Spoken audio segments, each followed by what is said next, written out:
about your loving, the sunny evenings, the fun we used to share, looking through the memories in my mind. Since I've laughed and cried and thought it over, I've finally realized that it's never over. It's only set aside as it is.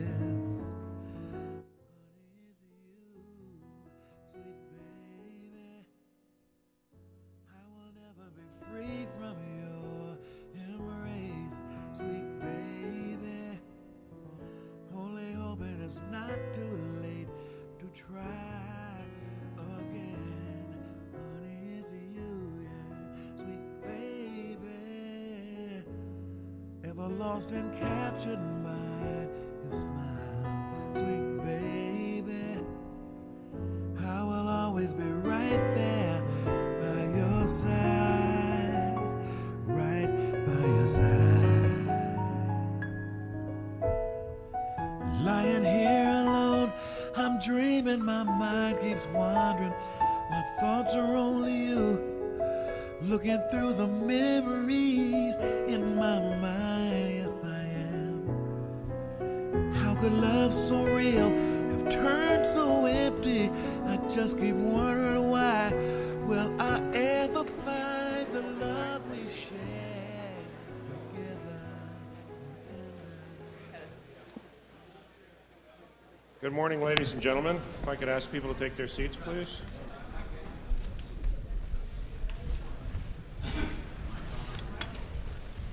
Good morning.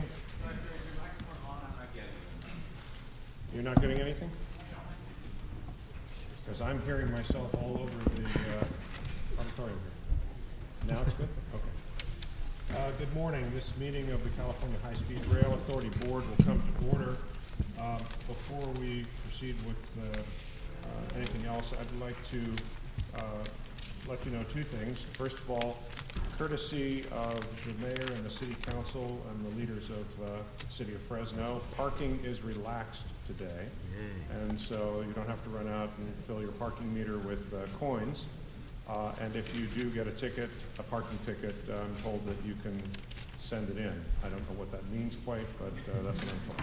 Dan, you can fix our parking tickets now? I can't, but somebody can. Secondly, before we start with official business, we do have a translator here today for our Spanish-speaking citizens. I would like to ask the translator to come forward at this point and explain to people who have limited English skills how we can accommodate them today. Disculpen que les estoy dando la espalda. Estamos presentes para interpretarles. Los que deseen escuchar toda la junta de hoy en español, si me pueden buscar, les puedo dar un receptor para escuchar en español. Muchas gracias. Thank you. Gracias. Okay. All right. Would the secretary please call the roll? Director Schenk. Vice Chair Richards. Here. Vice Chair Selby. Here. Director Rossi. Here. Director Correa. Here. Director Curtin. Here. Chair Richard. I'm here. Ladies and gentlemen, normally at this point we turn to honor America with the Pledge of Allegiance, and as we do this today, obviously it's in the shadow of very tragic events of the last week, the loss of life in Lebanon, followed by the equally terrible events in Paris. I'd just like to reflect for a moment that were it not for the French Navy in the Revolutionary War, we would probably be honoring a different flag today. And 100 years later, they honored us with the Statue of Liberty. Obviously, brave Americans gave their lives to liberate France in World War I and on the beaches of Normandy. And this is how the French expressed their solidarity with America after the attacks on our country on September 11th with honoring our flag. So as we pledge allegiance to the flag today, I'd like to keep that in mind, and I'd ask you to stand for a moment of silence after that in memory of the victims of last week's attacks. I pledge allegiance to the flag of the United States of America and to the republic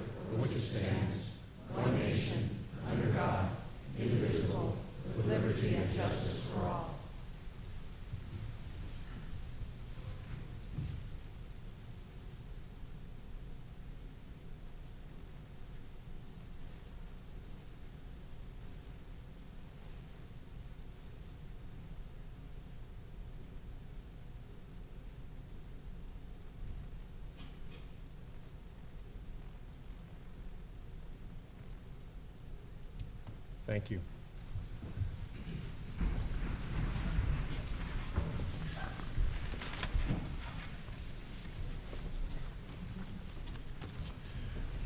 We will now proceed with the agenda before us. We'll start with our public comment session. I'm sorry, I forgot. We are here. Thank you, Mr. Morales. For those of you who don't know me, there's always something I screw up on the agenda every single month.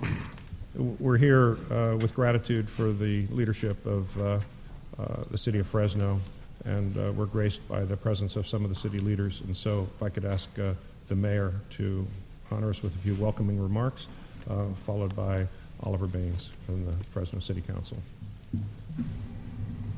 Thank you. Thank you, Mr. Chair, and good morning to all of you. We welcome you to the city of Fresno. It is always a pleasure to have you here, and I'm joined by my colleague, Council President Oliver Baines, also Supervisor Perea, who is no stranger to any of you and a regular attender at your meetings. But we're all here to welcome you and to thank you for your continued diligence when it comes to high-speed rail. I think we know, certainly firsthand in the city of Fresno, the work that's required to see this project come to life. And while it is extremely difficult, I want you to know that we remain ever committed to making sure this project comes to fruition, and we're working from the ground up as you work from the state down, and we're very anxious to see these two things come together, local and state, and ultimately see service begin in this region in the not too distant future. Recent activities include a heavy focus for the city of Fresno on the station area plan. We've been conducting a public planning process as well as working very diligently with your staff and our staff on really envisioning the station area, not just the station itself, but how we leverage the investment in the station to really support private investment and the types of ambitions we have for the city of Fresno and in our downtown. So much more to come on that over the next few months, but in the meantime, again, thank you for your work on this project, and please know you have a dedicated partner in the city of Fresno as we continue to work together. So thank you very much, and I wish you a productive meeting. Thank you so much, Mayor. And we are very grateful for your continued dynamic leadership here in Fresno. Council President Oliver Baines, Council Member, thank you so much for graciously allowing us to use your chambers today. Well, the honor is ours, Chairman Richard, and I want to just echo the sentiment of our mayor with the continued support of Fresno with this project. And so since she kind of told you what you all are doing in Fresno, let me tell you how I see how important your role is. As we welcome you to Fresno, it is not lost on us in Fresno how important and historical this moment is in time for all of us. We know the load that you all are lifting. We are not only going to change this state forever, but we're going to change this country forever. And it's happening right here. You are all the people that history books will write about. And I'm honored that you guys chose to spend some time with here. You all are the remember when people. In any great project in the country, history will tell us that the conflict that we have right now is absolutely historical, and progress always wins. So we encourage you all to stay the course. You have a dedicated, committed partner here in Fresno from here until it's done. Even when I'm out of office, you will have a committed partner in this. But we all recognize the importance of what's happening here. But understand that this is, for the history of this country, everything that's happening is absolutely normal. Funny enough. Stay the course. You have partners here, and we will be with you. Thank you. Thank you so much. We appreciate that. As the mayor mentioned, Supervisor Henry Perea from Fresno County is here, and actually he has asked, and we have agreed, he wants to lead a delegation of elected officials who are going to speak, and And Leanne's not an elected official, but she's special anyway. So, Supervisor, thank you very much, and it's always a pleasure to see you again. Thank you. Pleasure to see you, Mr. Chairman, members of the board, Mr. Morales, CEO. It's an honor being with you today. Welcome to Fresno County. As I think the mayor and council president Bain said, doing big things always requires a heavy push and a heavy lift. And between Governor Brown and his vision and leadership and your steadfast leadership in getting this project done, we will see the fruition of all of our work in time to come. You know, as I think of Henry Ford and the visions that he had and the challenges that he had, was attributed to him saying that if I would have asked what they wanted, they would have said faster horses. And I think a lot of times when we have major infrastructure projects like this, there's always people who are going to say it's too hard. But fortunately, there's that American spirit that says we can get it done, and we are, and we will. Recently, Assemblyman Henry T. Perea and Fresno Works led a delegation to Spain. We were there 7 days, and we visited stations, station design. We met with folks, talked about their construction sites in Alicante. We met with the education and training folks, as well as visited assembly plants, maintenance facilities, and manufacturing plants. And I'll tell you, the one thing that we all, and our group will talk about each piece of that briefly, but I think the one thing we did realize is that when Spain made a decision 20 to 25 years ago that they were going to make this an integral part of their economic strategy, they did. And today they sit with one of the best systems in Europe that moves people through their system. My takeaway, and I'll stop here before I pass it on to the next speaker, with all that we saw and all that we learned, our home base was Madrid. And from Madrid to Alicante, Madrid to Malaga, about 300 miles each way. Took us about an hour or 2 hours and 30 minutes to get to each location, with about 3 to 4 stops going each way. So we could leave in the morning, not so early that we had to wake up early, but early enough, but we were back in time for dinner. And the takeaway from the folks in Madrid and those cities was that this system changed the way they think about not just traveling for pleasure, but for work. Because those trains were full of people going to work at those cities 300 miles away. And that's what you all, in all the work that you're doing, are bringing to California and to this country. And we thank you for your effort, and our folks will continue the presentation. Thank you. Thank you, Supervisor. Good morning, sir. Chuck Realhouse with the Building Trades. Definitely welcome to Fresno. Appreciate you guys being here. I had the good fortune of being part of the Spain delegation and representing the Building Trades. The Building Trades, made up of working men and women in the Central Valley, was unique in the fact that we can speak about high-speed rail in a conceptual way. Going to Spain, for me, was transformative in every way, shape, or form in everything that I do. We are hands-on people in the trades. We build things, we construct things, and so many other ways I could describe what we do, but to be able to experience high-speed rail the way I did, put your hands on it, to ride it, to touch it, to talk to the men and women that were working on it. We toured a construction site, and it was eye-opening to me, the game changer that high-speed rail has been in Spain, in the individual communities that it has gone to. What it has done for me is given me that vision quest to move forward in the training aspect of what we do. This board was gracious enough to give us the national targeted hiring policy that allowed us to start doing pre-apprenticeship training or apprenticeship readiness preparation for our men and women in the community. It is a very successful program. It is moving people into the working middle class as we speak. We just graduated another class last week, another iteration of it from the county just yesterday.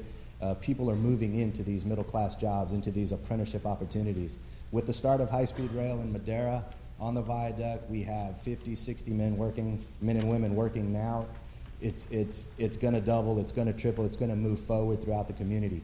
I was very proud to represent the building trades in this particular effort with the WIB, the Workforce Board, with the support of the community, with the support of our contractors.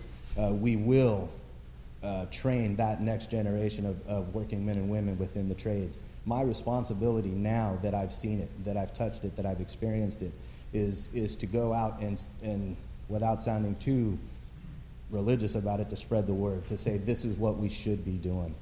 I was able to experience and talk to the men and women who worked on high-speed rail, who are working on high-speed rail.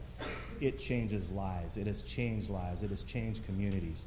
I was touched by it like everybody else on that trip, that you could be in one city, go do a whole day's work in another city, and come back and be there for dinner. People were working on the trains. Every train we went to was not to capacity, but full. It was fully functional. I get a kick, and I tell this story, and indulge me, please, a minute. You know, we, and I include myself in that, we were like people visiting Disneyland for the first time, taking pictures of everything, you know, experiencing everything for the first time. But I was struck by the community. The community was so used to high-speed rail that it was a daily event for them. It was just something that they do. They invited it into their communities and into their lifestyle that is now a part of them. Every train station was full. Every train was full. The buses were full getting there. The taxis were there ready. The intermodal piece of this was tremendous. I mean, I could speak for hours on what we experienced at high-speed rail, but I'll leave it at that because I know there's other speakers there, and I definitely appreciate you being in Fresno, allowing us the opportunity to speak today. As a building trades representative, we are going to train that next generation of workforce. We will not have any problem manning this work, and we invite that challenge in building the next phase of high-speed rail. Thank you. Thank you, Mr. Riojas. Council President Baines. All right. Hello again, and I get to now chat with you a little bit about my experience on the Spain delegation trip. And I really want to narrow my focus. As Chuck said, and Mr. Henry Perea have already said, the trip was transformative for us, and not to be too religious about it, but there were issues that came out of this that I never even realized we would be able to capitalize on in not only California, but in Fresno. So in manufacturing and building a train is one of them. So we had the opportunity to visit the Tago plant, where we actually saw a train being constructed. They're actually building a train right now for Saudi Arabia. I think we saw that train being built in their manufacturing facility. And as we were learning about all the component parts of high-speed rail, so this conversation in some respects has been narrowed down to a train. Now, I think a lot of us know it's much bigger than a train. It's much bigger than tracks. The opportunity for California to become an integral part of building trains for the world is ever present right now. And we saw that. We saw that in the Tago manufacturing facility, that we here in Fresno can build trains for the world. It's very possible. You're talking about 1,000 to 1,200 highly skilled, high-paying jobs that don't require a college degree, that require vocational training. That opportunity is available to us right now. And as you all know, we in Fresno are preparing for that eventuality. We would like nothing more than to be the center of high-speed rail for all of California and America. And we believe that we are putting together everything to make that true. So we realize that beyond the fact that the transportation, the positive transportation aspects and connectivity aspects of high-speed rail, we also believe that there's an amazing opportunity to build a very strong workforce around this connectivity. And building trains is one of them. In the very near future, we believe that we will be building trains for the world right here in Fresno.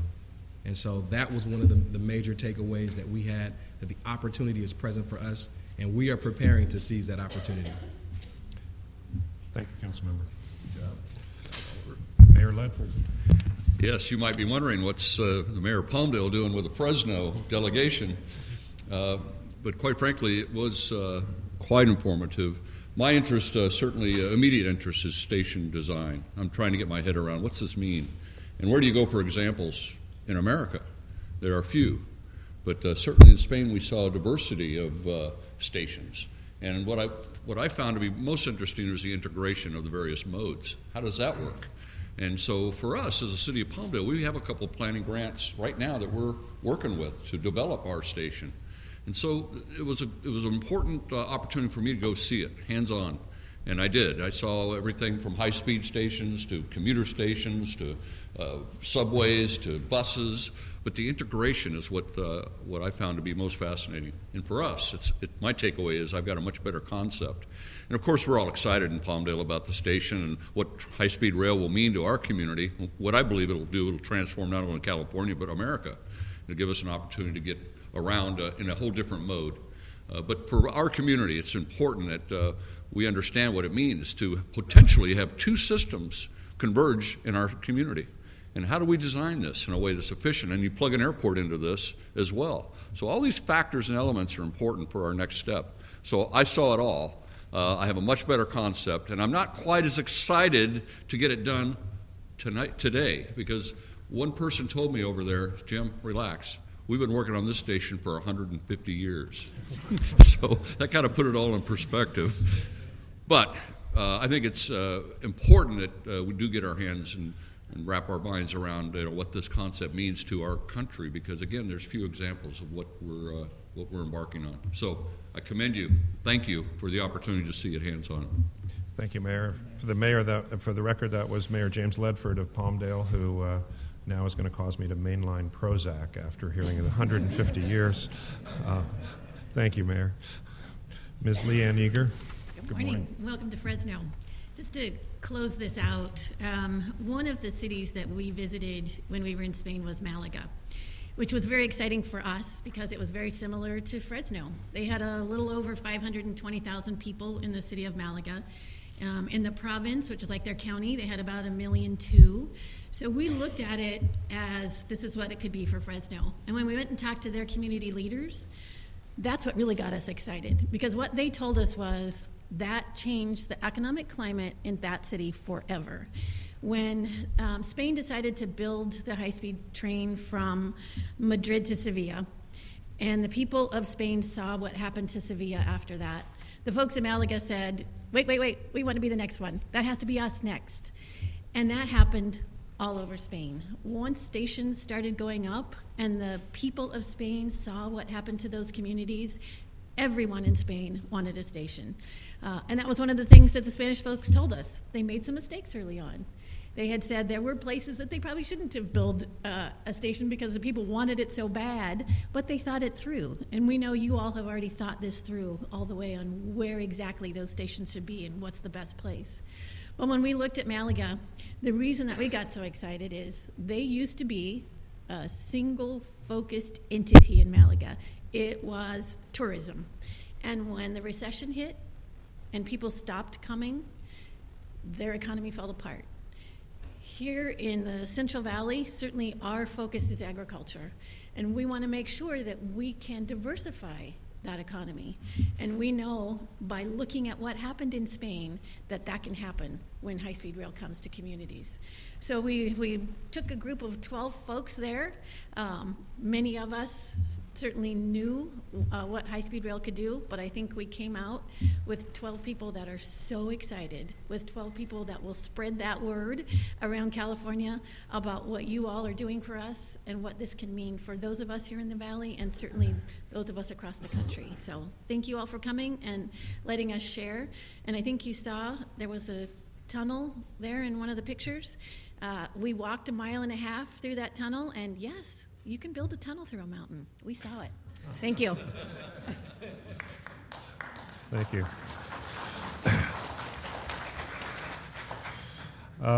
Thank you all very much. I appreciate the presentation, and it sounds like a great trip. We'll continue through our public comment period. As is our practice, we afford elected officials the first opportunity to speak. And I hope I'm not missing anyone, but I have first Council Member Will Oliver from Madera, City of Madera, followed by Vice Mayor Sylvia Ballin from the City of San Fernando, and if I've missed any other elected officials. So, Council Member Oliver.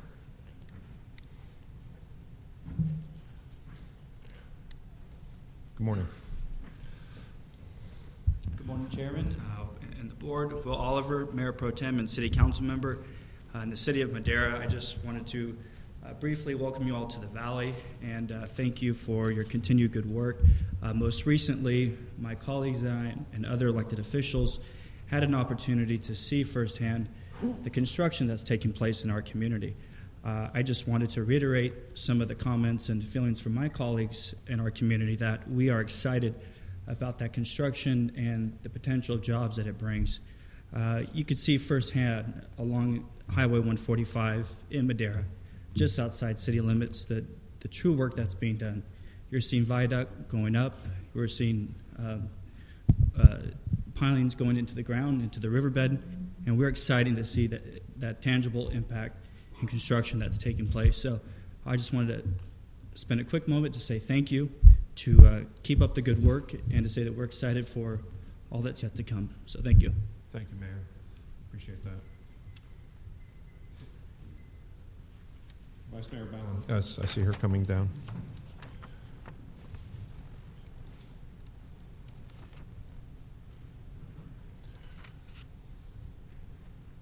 Good morning. Good morning. I guess I'm going to be the person that kind of ruins the party. I have to say I don't agree.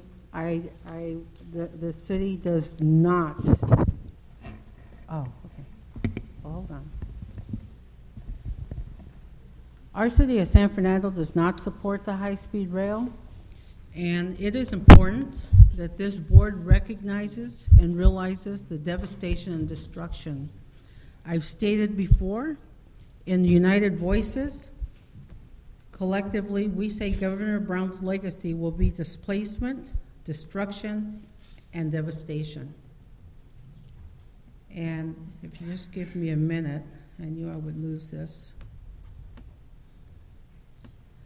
I want to give you some. We continue to be, first off, I want to let everyone in the audience know our city is 2.4 square miles, approximately 24,000 in population. Had a city council meeting last night, ended at 11 o'clock, but I was determined to be here today. We continue to be concerned with the proposed high-speed rail line economic impacts to our local economy based on the potential loss of $1.3 million in annual general fund revenue from property tax, sales tax, and business license fees. I haven't heard anyone from High Speed Rail tell us how you're going to make it up to our city. I understand Burbank and Glendale, they're getting a whole bunch of money, EIRs and what have you, and we know how that can go.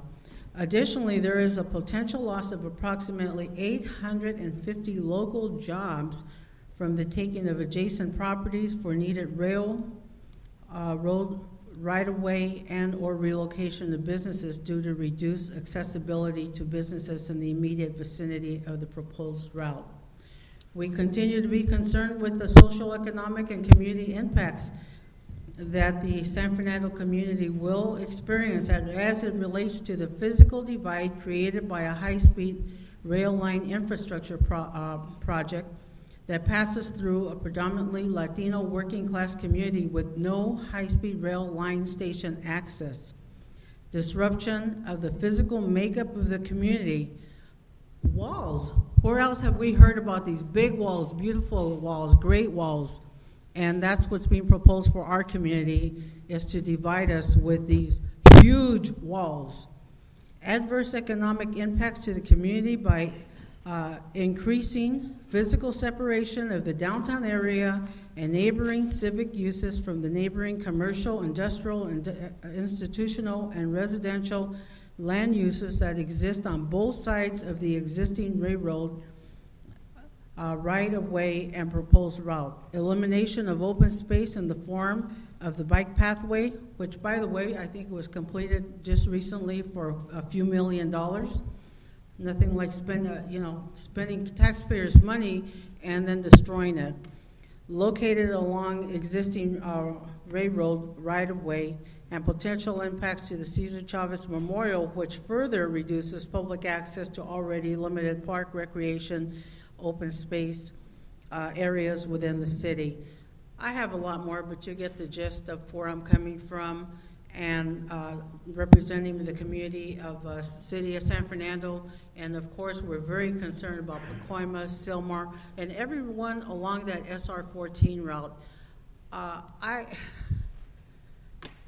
guess I'm raining on the parade here because I just cannot believe all these great things that people are saying and how wonderful it's going to impact their city. But can you stop the excitement and look at all the people that are going to be negatively and cities and communities impacted by this horrible decision that is going to cost billions more than we actually approved of? Thank you very much. Thank you, Mayor. Okay. Our next speaker is Aaron Hakimi from the Kern County Council of Governments, followed by Bobby Kahn from the Madera County Economic Development Commission.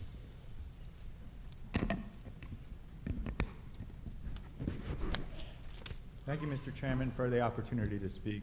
My name is Aaron Hakimi. I'm the Executive Director for Kern Council of Governments in Bakersfield. For those in the audience who may be unfamiliar with transportation planning processes, Kern COG is the federally designated metropolitan planning organization for Kern County. Its board comprises a city council member or mayor from each of our 11 incorporated cities and 2 county supervisors. I want to formally thank the authority staff, specifically Diana Gomez, Terry Ogle, and your CEO, Jeff Morales, and your board for your help resolving several concerns with our member agencies and for participating in potential win-win opportunities in our region. Our relationship has improved markedly over the last 2 years, and we appreciate the assistance and assurances you have provided to the cities of Bakersfield, Shafter, Wasco, and the County of Kern, specifically in addressing concerns over track alignments and routes. Your cooperation in finding mutually beneficial solutions is a promising start to a new chapter in our relationship and this project's future. Thank you for your time and consideration. Thank you very much, sir. And after Mr. Kahn is Doug McKissick from the City of Bakersfield. Good morning. Good morning, Mr. Chairman, members of the board.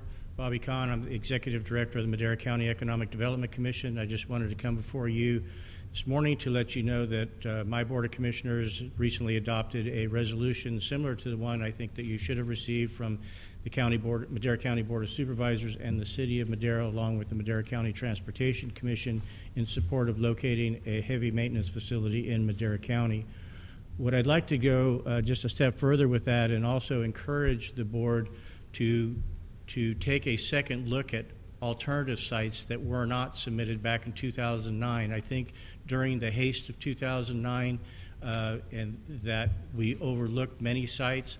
That also has to do with the fact that, especially in Madera County, we were dealing with multiple choices of alignments that weren't decided by this board, and so it put us at a severe disadvantage when you're looking at 3 possible different alignments.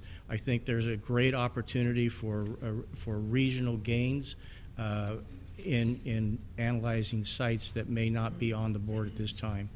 And if you have any questions, I'd be happy to answer them.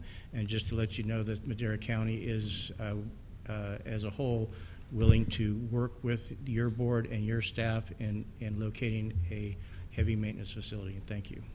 Thank you, Mr. Kahn. After Mr. McKissick will be Brad Johns. Good morning, Mr. Chairman, members of the board. I am here this morning representing the City of Bakersfield, and since you were somewhat in the neighborhood, just wanted to come up and express our sincere thanks and appreciation for the cooperation and assistance that the high-speed rail staff has given us in our attempt to resolve issues related to the alignment going through the City of Bakersfield. In particular, I do want to thank and commend Jeff Morales and Diana Gomez, who their astute leadership has completely altered the working relationship that the city has enjoyed now with the authority for the better. We do understand that work is continuing on evaluating the Bakersfield F Street station alignment.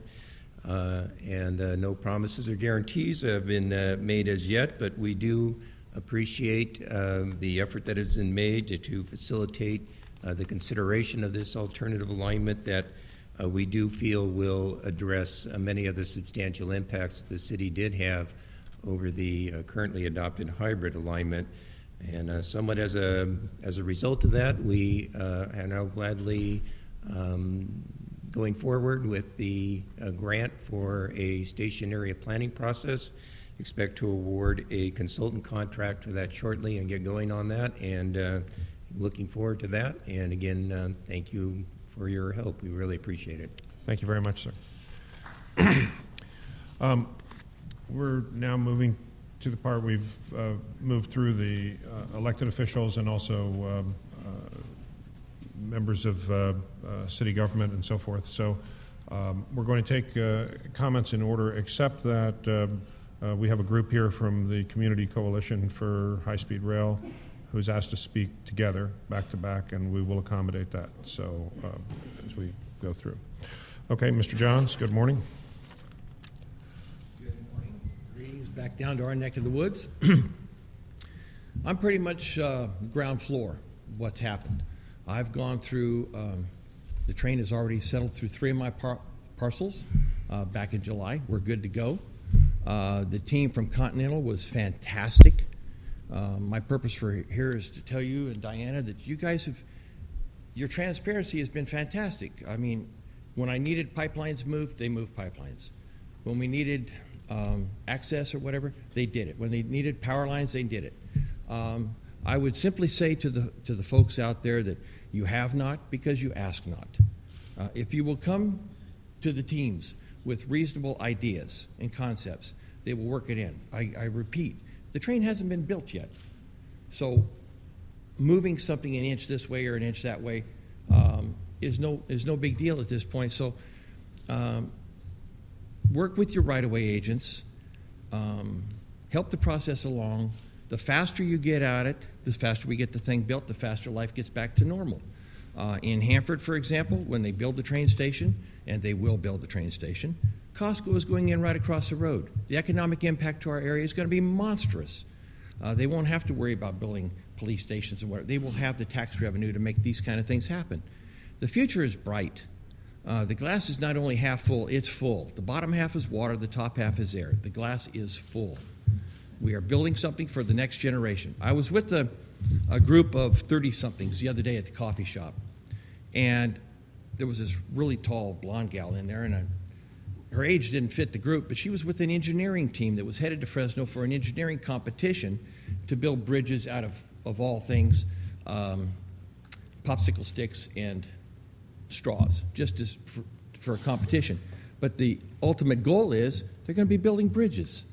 This is the next generation that really is into the future, and the 30-somethings know that we are building for them.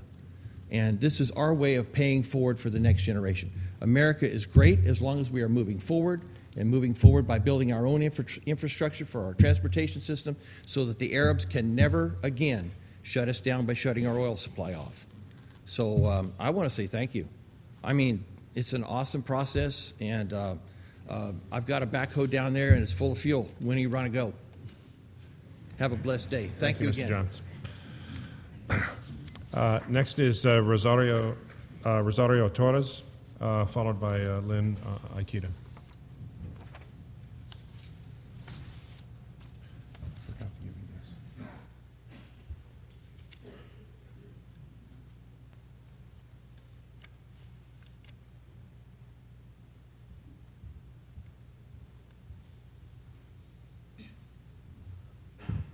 Good morning. Good morning, dear Governor Brown, board members, Chief Executive Officer Morales. It has come to our attention that Air Train responded to your request for private investment to fund the construction of the California high-speed train project. Is it true they advise you that they will not invest in your project? My name is Rosario Torres, and I have a business downtown Chinatown that I've invested for 10 years. Now, this high-speed rail that's going to go through there, I really want to know where our money's going. I really want to know the funding behind all this, because it will affect me, I'm sure. I work very hard, 7 days a week. Where is our tax money going? That's what I'd like to know. Thank you. Thank you, Ms. Torres.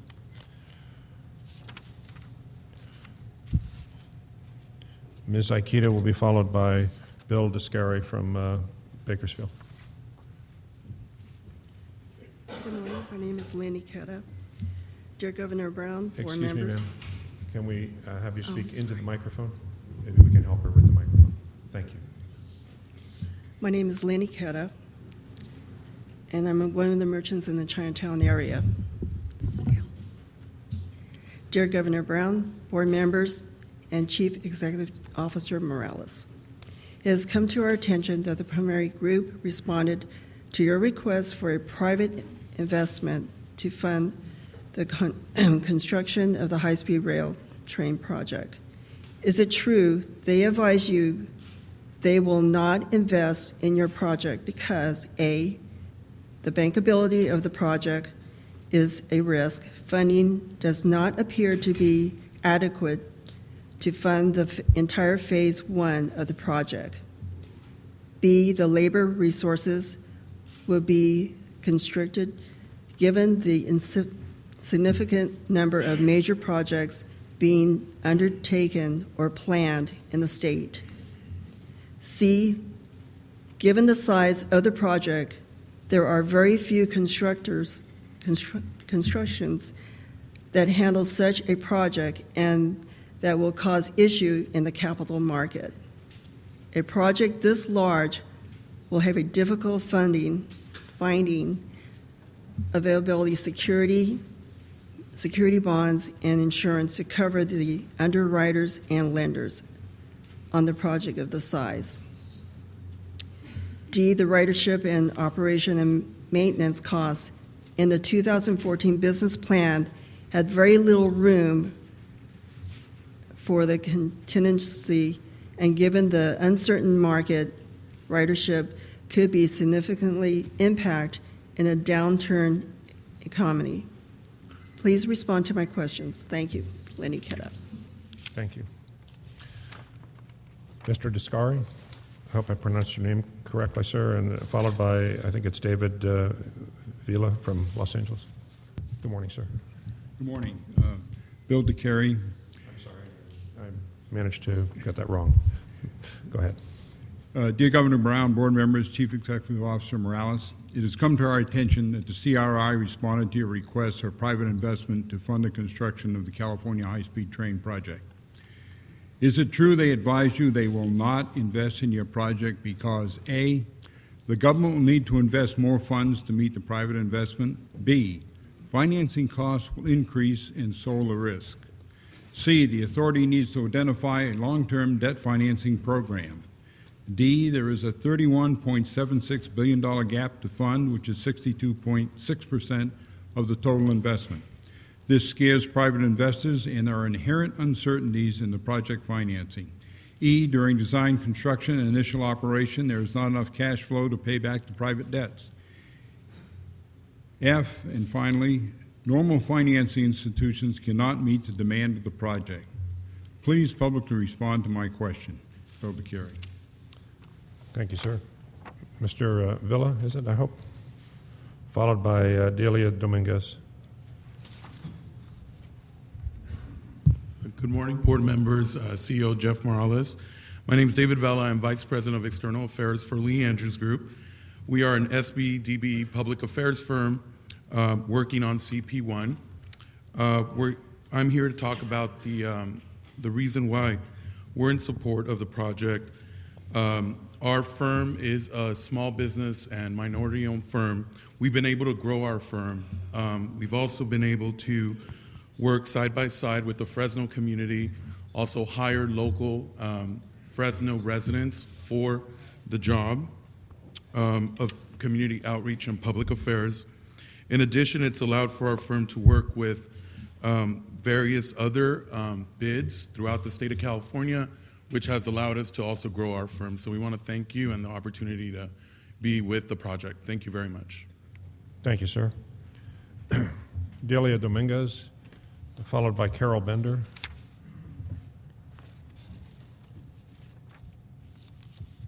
Good morning.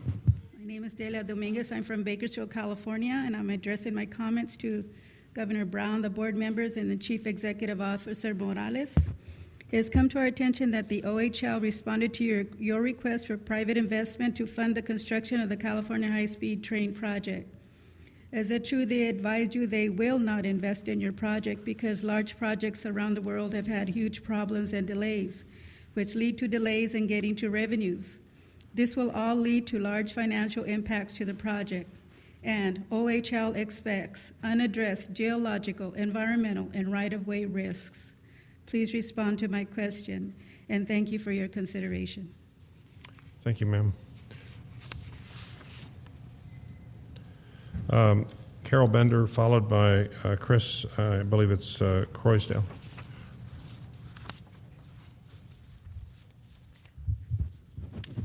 Carol Bender from Bakersfield, California, addressing this to Governor Brown, board members, and Chief Executive Officer Morales. It's come to our attention that FCC Construction responded to your request for private investment to fund the construction of the California high-speed train project.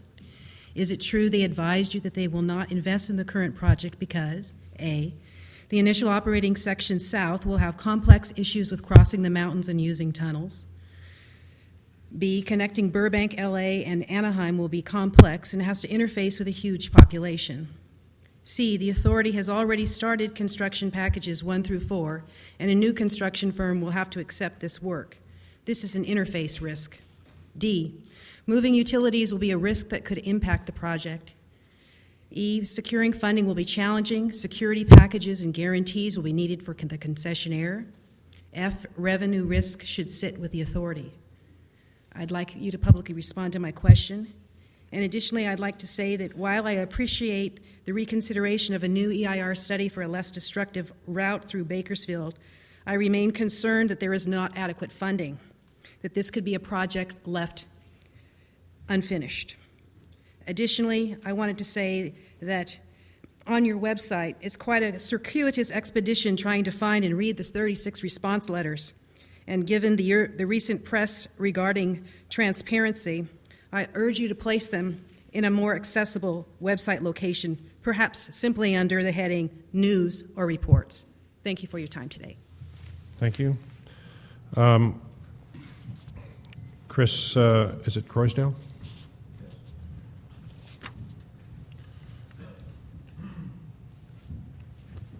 Chris Croysdale with Acton, California. This is to Governor Brown, board members, Chief Executive Officer Morales. It's come to our attention that TIPSA responded to your request for private investment to fund the construction of the California high-speed train project. Is it true they advised you they will not invest in your project because the committed uncommitted 67% of funds for the initial operating section is a limiting factor for participation by the private sector? Please publicly respond to my question. And on another note, in Acton, the only option that's viable for us if the train does go through is an underground tunnel option, which we've stated that in the past, and that is the only option that we will accept. Thank you. Thank you, sir. Jeff Hovey, followed by Ivor Sampson.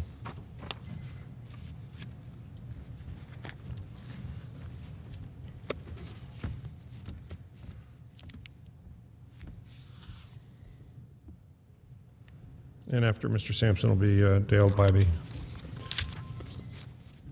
Good morning. Jeff Ovey, also from Acton, California.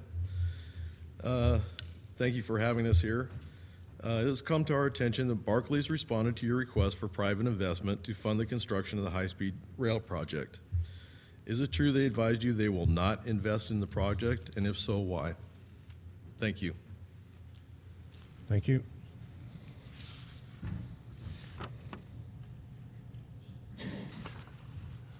Mr. Sampson. Good morning, Mr. Chairman, members of the authority. My name is Ivor Sampson, and I'm appearing today on behalf of Sunny Gem, which is the second largest vertically integrated almond company in California. Sunny Gem has a processing plant of approximately 400,000 square feet in the city of Wasco in Kern County, which employs about 200 local residents. Unfortunately, the plant is located directly in the proposed alignment of the high-speed rail between Wasco and Shafter. And we have very real and very serious concerns about the impact of the rail alignment on the plant. There is a significant risk that the proposed location of the right-of-way could completely shut down the facility, not only costing high-speed rail and Sunny Gem millions of dollars, tens of millions of dollars, but also costing jobs for over 200 local residents in a fairly impoverished community.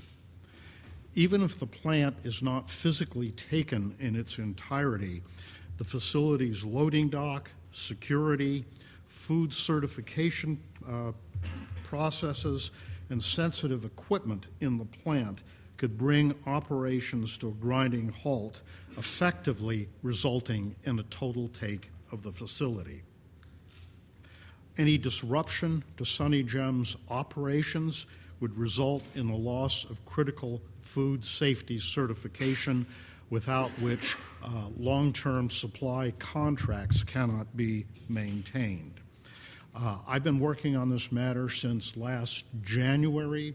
We have raised these issues numerous times for over a year. None of these impacts have been addressed yet. Despite several in-person meetings and multiple written requests to obtain detailed information regarding the proposed right-of-way so we can really do a solid technical assessment of the impacts, we've yet to receive any substantive information. And believe me, I have made a very good paper trail on this. Now, we understand that the board has to undertake a substantial environmental review of the Shafter-Bakersfield route. And I'm here today to respectfully ask that you also look at ways to avoid the substantial impacts in Wasco and look at this as part of your ongoing review of the Bakersfield alignment.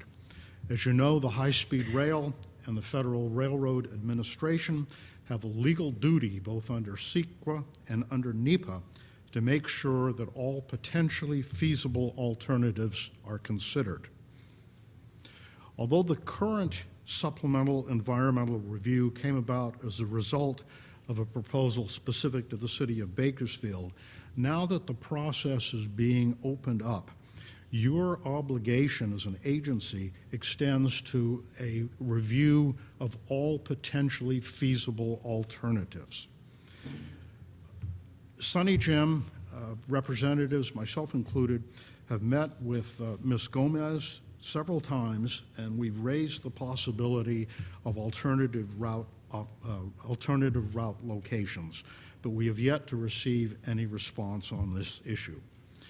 Given your responsibilities under CEQA and under NEPA, we believe that there are several alternatives that must be considered, alternatives that are not only feasible from the functionality of a high-speed rail, but also would preserve local jobs and ensure the economic vitality of Wasco as well as Sunny Gem, as well as avoiding significant legal delays and costs.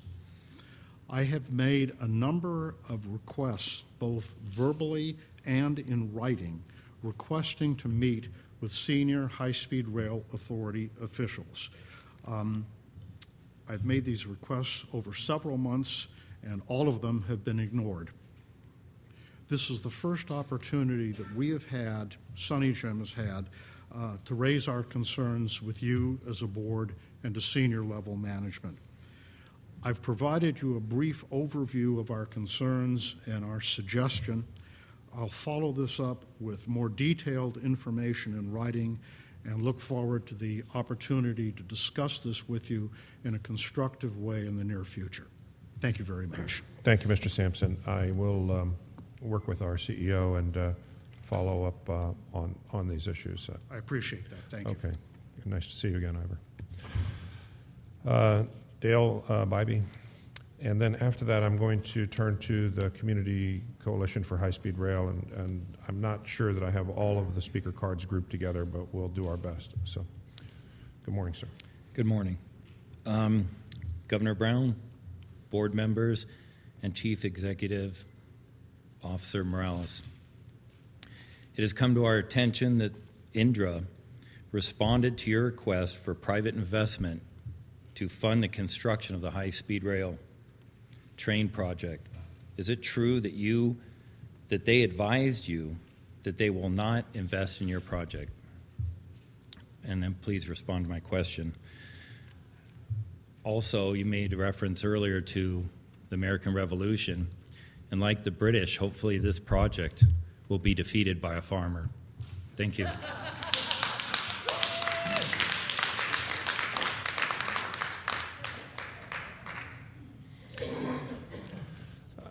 I just want to say we have 3 more speaker requests from the community of Fairmead that is impacted by the decisions about the so-called Y, and we will take those, but at this point I want to close the submission of public speaker requests because they were supposed to be submitted at the beginning, but we will take those. I'm going to turn to the Community Coalition for High-Speed Rail, and I have a number of names that I think are all, as I understand it, you wanted to speak as a group.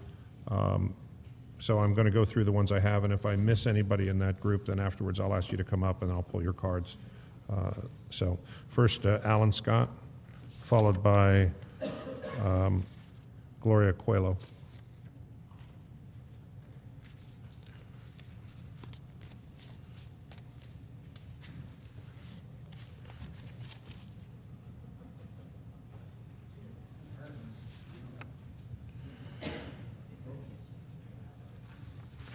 Good morning, Mr. Chair. Mr. Scott, Board good morning. members. I need to correct something. I don't know where the confusion is, but we're from the Citizens for California High-Speed Rail Accountability. I don't know how it got confused with you, and I apologize for anything that may have been disrupted. Excuse me, Mr. Scott. That is not your problem. It's mine. I saw CAHSRA, and I just did that. So nobody incorrectly said it. It was my incorrect interpretation. No problem. I just not wanted to getting the make name sure. of the organization correct. No. I thought someone got No, we go ahead. just got a new group. Nope. It's all on me. All right. Thank you very much, sir. Good morning. Dear Governor Brown, board members, Chief Executive Officer Morales.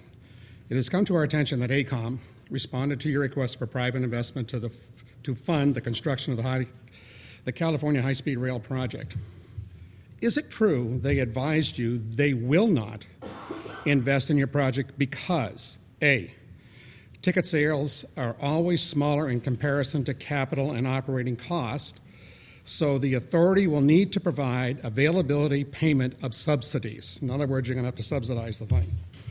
B, financing of the ridership revenue model is going to yield higher financial costs. True. C, the project is likely going to be subject to cost overruns. That's already happened.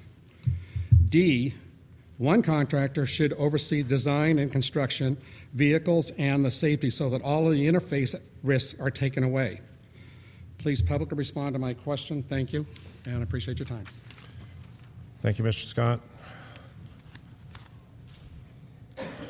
Ms. Coelho, followed by Mr. Fukuda.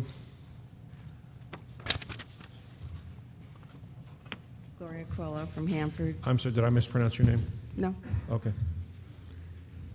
Dear Governor Brown, board members, and Chief Executive Officer Morales, it has come to our attention that Acumen responded to your request for private investment to fund the construction of the high-speed rail train project.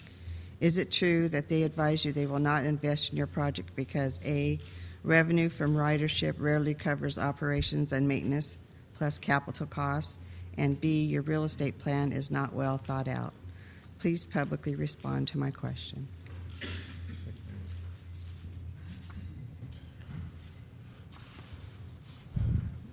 Mr. Fukuda will be followed by Frank Oliveira and then Maureen Fukuda.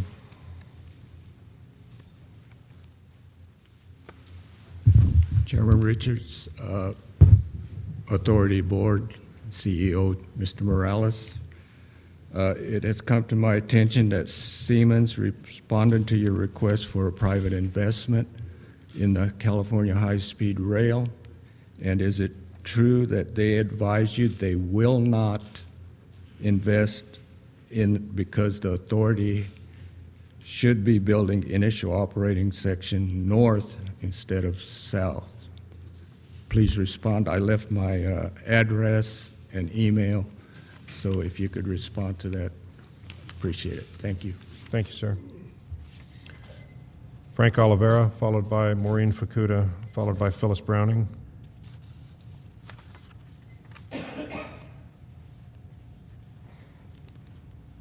Good morning. Welcome to Fresno. Today you've heard glowing things about the project. It's going to bring prosperity, jobs, that it's all possible because it's been done in Spain. This is a good thing. You've also heard from cities that are going to be devastated. You never talk about what you're losing, what you potentially can gain. As far as gaining, to gain something, you have to construct something. You have to construct something and provide a service. What you're hearing today is that you have no money to accomplish that mission. It's not because of us. It's because there is no money out there that's willing to invest in you. In 2012, I offered to be the first investor in this project. I offered you five Iraqi dinars. You didn't take it. If I pull that same five dinero bill out today, I will still be the first investor in this project. If you're going to build this project and you don't have any money to do it, it's going to have to come from the taxpayers. The rhetoric has changed. Investment will come after you build it. After you build it, it's built. So where did the public get? Where did the taxpayers receive their benefit? It's time for this project to end. It's also time for people who have been involved in the decisions to commit to large contracts when there is no money to complete a service to resign. Thank you. Mr. Oliveira, thank you. Maureen Fukuda, followed by Phyllis Browning, followed by Mary Jane Fagundes. Good morning. Good morning. I have a very short statement that I'd like to address to our Governor Brown, board members, and CEO, Officer Morales. It has come to our attention that Skanska, a large construction company, responded to your request for private investment to fund the construction of the California high-speed train project. Is it true that they advise you they will not invest in your project? Please publicly respond to my question. Thank you and have a good day. Thank you, Ms. Fukuda. Phyllis Browning, followed by Ms. Fagundes, followed by Karen Stout.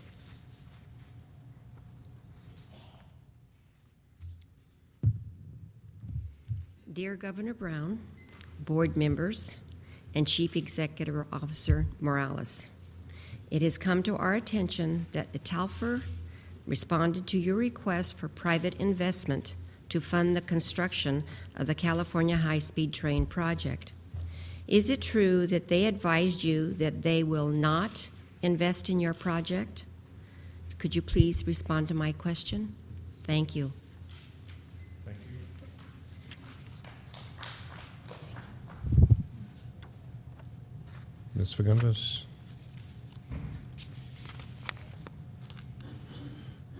Hello, my name is Mary Jane Fagundes. I live at 9785 Ponderosa in Hanford. I find it quite interesting because I did not address myself with our group. So I found that very interesting that you were able to single that out. But going forward. Excuse me, ma'am. Let me just apologize to you. I made the assumption that all the folks here from Hanford were in the same group. I was trying to accommodate a request. If I improperly included you in a group you didn't wish to be included in, then I'm sorry. I know you guys all know who I am. Governor Brown, California High-Speed Rail Authority Board, Chief Executive Officer Morales. It has come to our attention that Meridian responded to your request for private investment to fund the construction of California High-Speed Rail project. Is it true that they advised you that they will not invest in your project because the fare box revenues, ridership, and cap and trade proceeds thus far will not be enough, and investor payments should be backed by additional state subsidies so that the private investors do not absorb the risk, and that cap and trade funding will not last long enough and the legislature should extend it out to 2050. Meridian also does not trust the authority as well as your ridership forecast, and as such, the authority should therefore take the risk and manage the ridership themselves. I ask that you publicly respond to this. But also, just additionally, and I'd like to say this, and I don't want to disappoint you, but really, some of the powers that be that just spoke, 150 years, 60 to maybe upwards of 1,000 construction workers, male and female, as well as tunnels, but no mention of earthquakes. Thank you. Okay. Karen Stout, and then followed by Shauna Green. Good morning. Good morning. Governor Brown, board members, and Chief Executive Officer Morales. It has come to our attention that the Vincenti Concessions responded to the request of private investments to fund the construction of the California High-Speed Rail project. Is it true that they advised you that they will not invest in your project because A, there is no proven technology to operate at 220 miles per hour, B, the authority has provided more information, needs to provide more information about the right-of-way process, land acquisition, latent defects, and interfaces. And C, there are few examples of high-speed rail assets to meet the expectations of the business plans. Please publicly respond to my questions. Respectfully, Karen Stout, and my address is here. Thank you. Shauna Green, followed by Ross Browning, and Helen Sullivan. As Mary Jane, I identified myself as myself because your project plans to go through my property or my house. So I wasn't with the group either. But I am interested in the financing part too, because dear Governor Brown, board members, Morales, it's come to my attention that Inabesa has responded to your request for private investment to fund the construction of the California High-Speed Rail Train project. Is it true that they advise you they will not invest in your project because the authority should be providing strong guarantees or subsidies, and that the authority needs more state and federal support? There is not enough funding. Please respond to my request because my house and my children's future depend on this. Thank you. Ross Browning, followed by Helen Sullivan.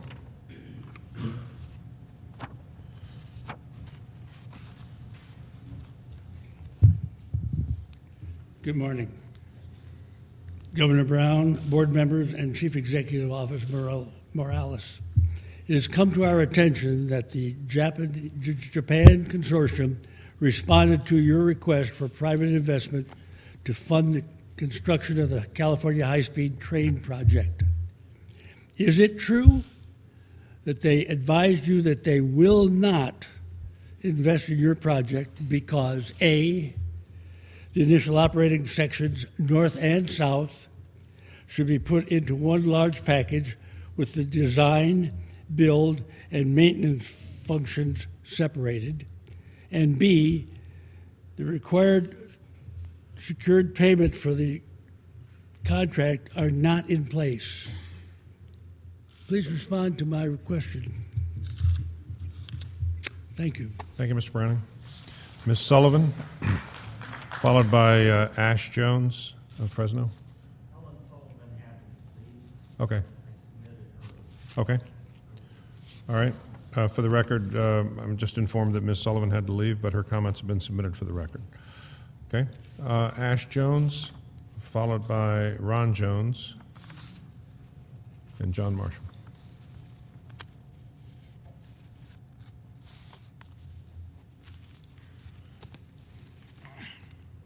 Good morning. Thank you for allowing me to speak to the board representing one of the local small business participants in the California High-Speed Rail project. My name is Ash Jones. I'm the drilling manager for Technicon Engineering Services, and I'm honored to have the opportunity to be a part of this historical infrastructure project. Technicon's involvement with HSR began with the preliminary geotechnical investigation back in 2012 and has continued to this day. I have personally experienced how our involvement with this project has provided many networking opportunities with companies outside of the Central Valley, which may not have been otherwise possible.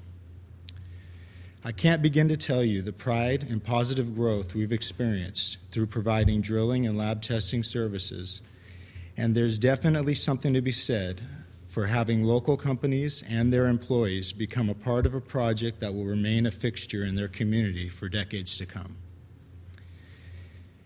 I haven't even had the opportunity over the past 3 years to speak to the 4th grade classes of Bernie Elementary School and share my knowledge of high-speed rail while they're doing their learning and transportation.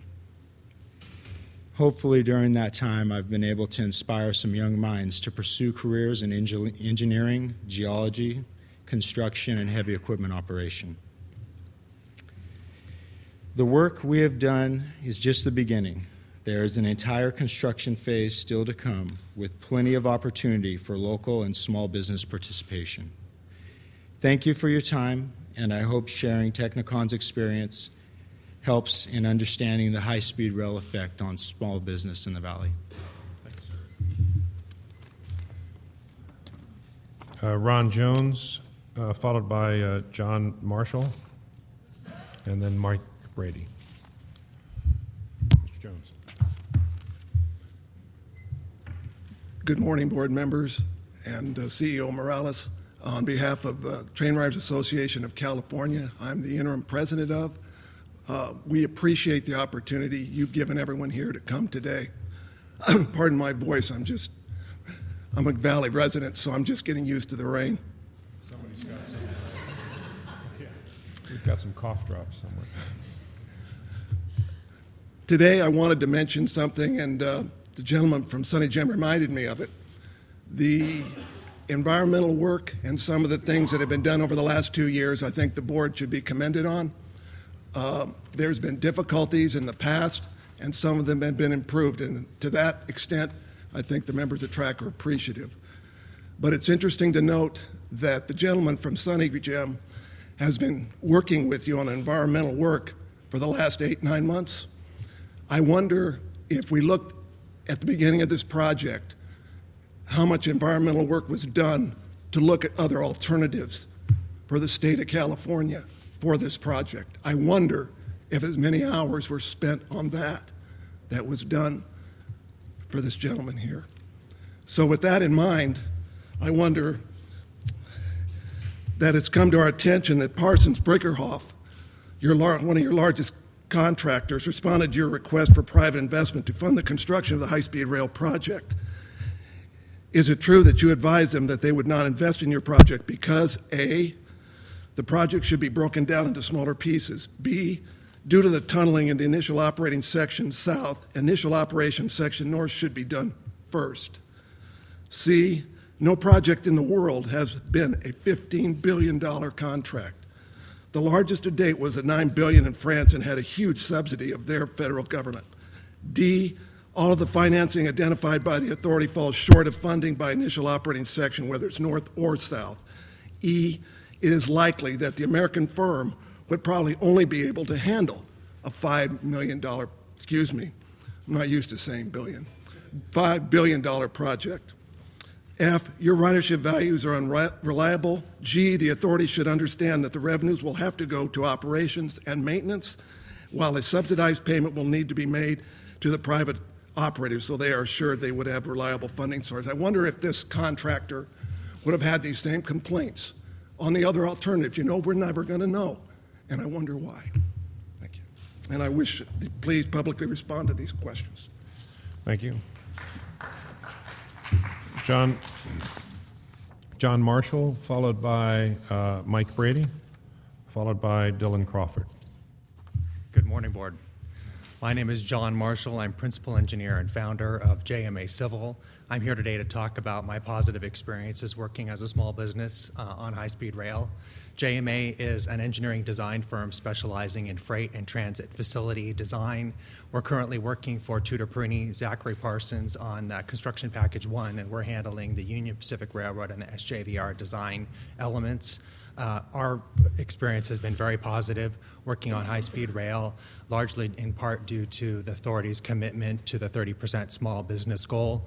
The design build firms that you've hired to lead these projects have plenty of qualified staff to do this work in-house, and if not for the small business goal, equally qualified firms such as mine wouldn't have the ability to earn a place on the team.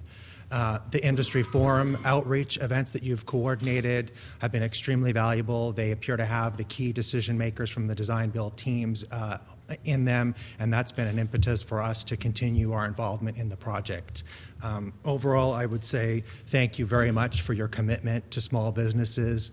I strongly encourage you to continue to maintain that goal both now and on future packages, to continue to sustain and to grow your outreach through your website, through the news media, through social media, and also really to maintain the transparency that I've seen that you bring to the project through your reporting and tracking of small business goals. Thank you very much. Thank you. Mike Brady, followed by Dylan Crawford.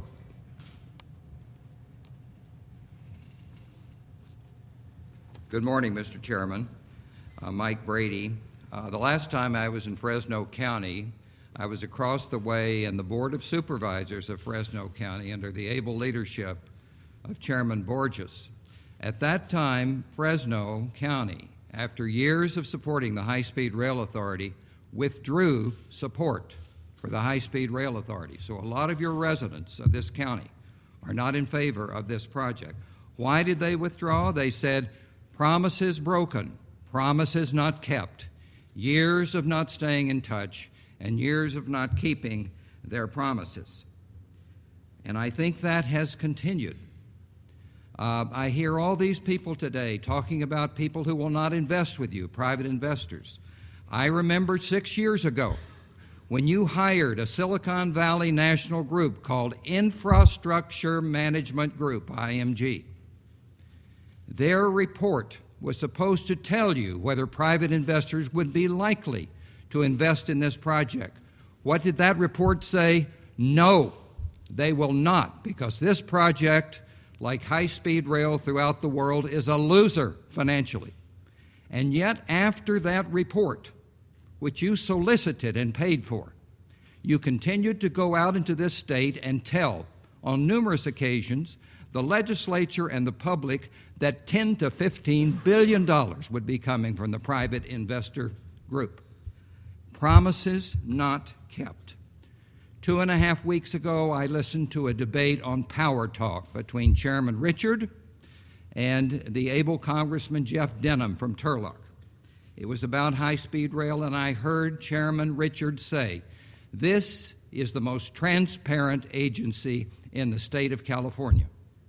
On practically the same day, we had the bombshell from the Los Angeles Times on the front page, in which Mr. Vardabedian, the reporter who has covered high-speed rail for years, said that for 25 months you covered up a report from your own contractor who said this project was over $9 billion in costs. Over $9 billion in costs. And you did not reveal that to the legislature, you did not reveal that to the public, and you did not tell Congress.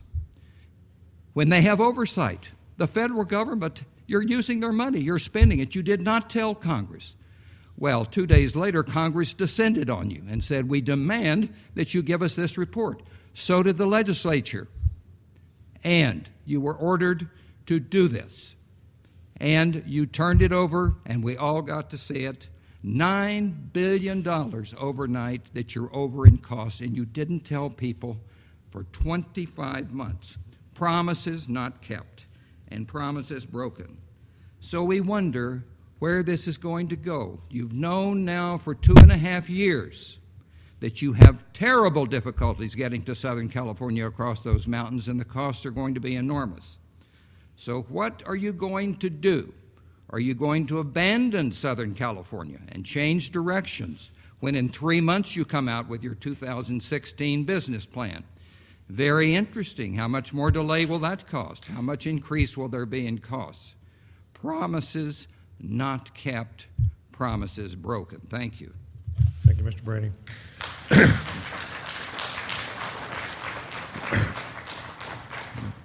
Dylan Crawford, followed by John McCullough.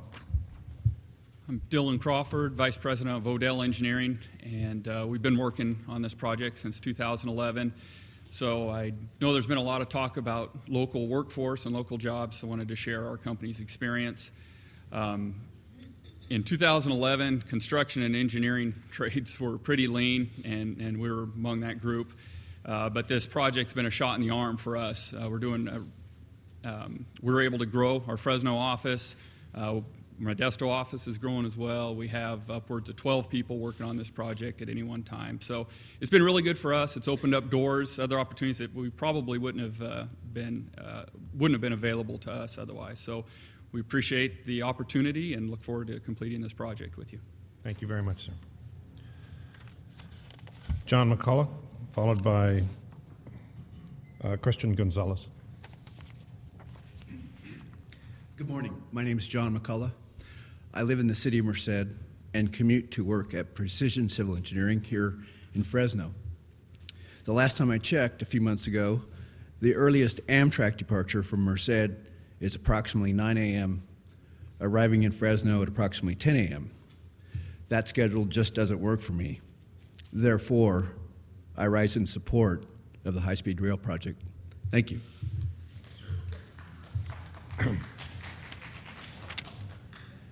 Christian Gonzalez, followed by Arthur Koester.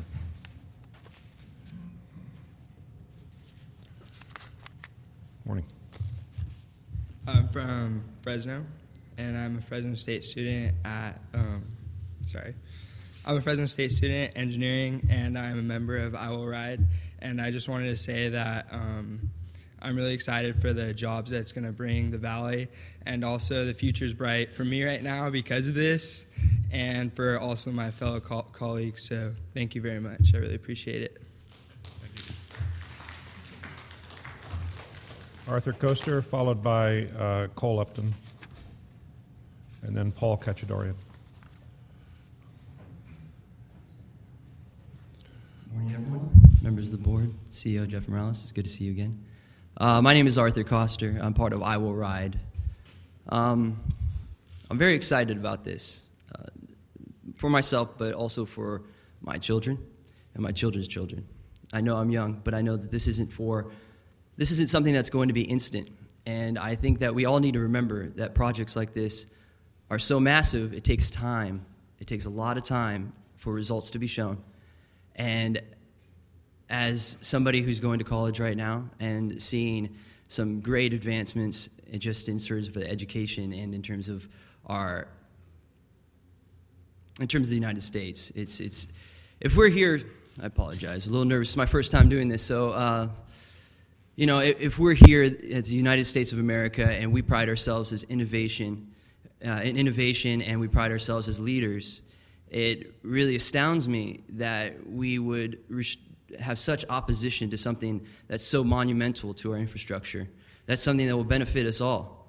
And it really scares me that people will think that they know so much about a project like this when they can't even wrap their head around how massive this is and how much work and how much man-hours. It scares me to see people fight this because I feel like there's a string tied to each piece of this. And the more people pull, the slower it's going to go, and the slower it moves, the more it holds back not only me, my fellow colleagues, but it pulls us back as a nation, and that scares me a lot. And I appreciate you all listening to us today speak, our minds and offer our opinions. Me being so young and doing this for the first time is really exciting, and I'm really, really excited for this project, and I'm really, really, excited. I'm sorry. I'll let it at that. Thank you, sir.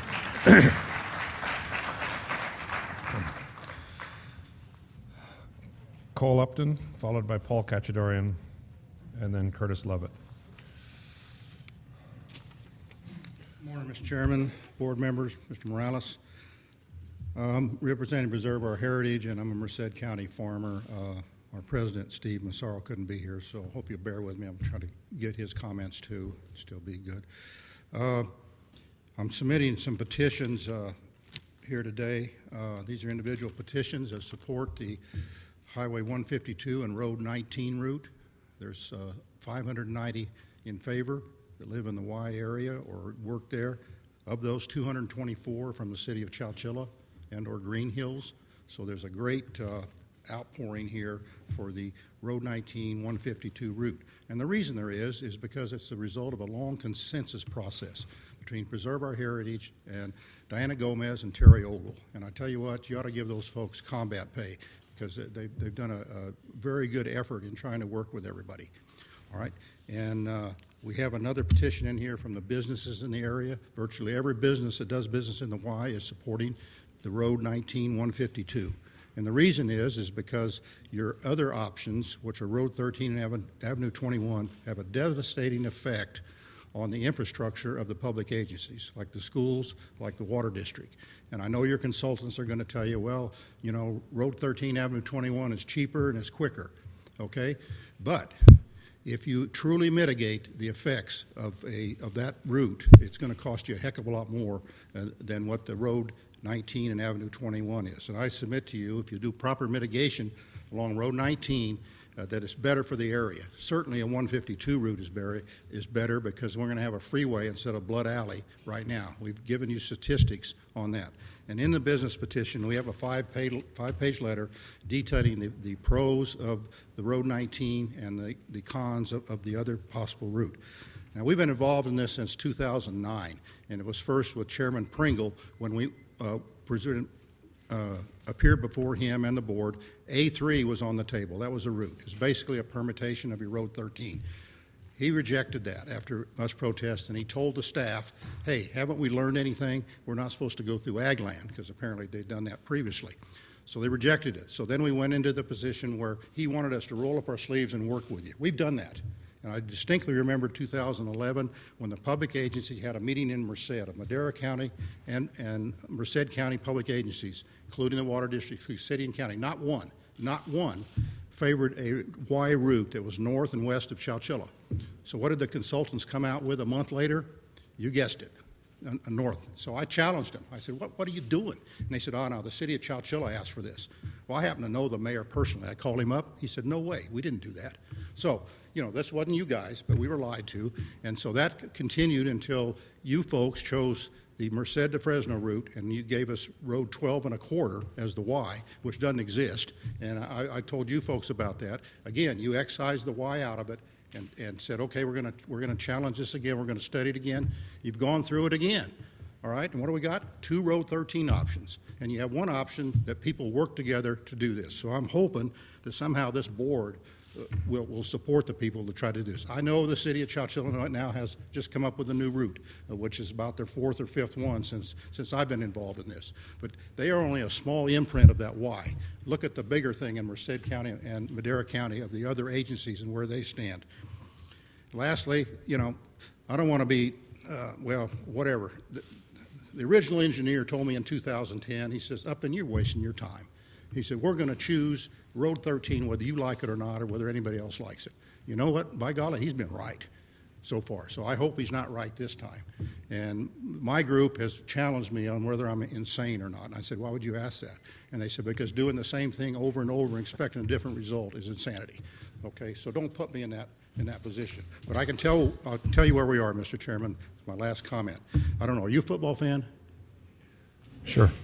Okay. Well, anyway, do you know the story about the Modulewski brothers in the 1950s? Actually, my father was a next-door neighbor of Ed Modulewski. I knew Ed Modulewski. He passed away last year. Yeah, I know he did.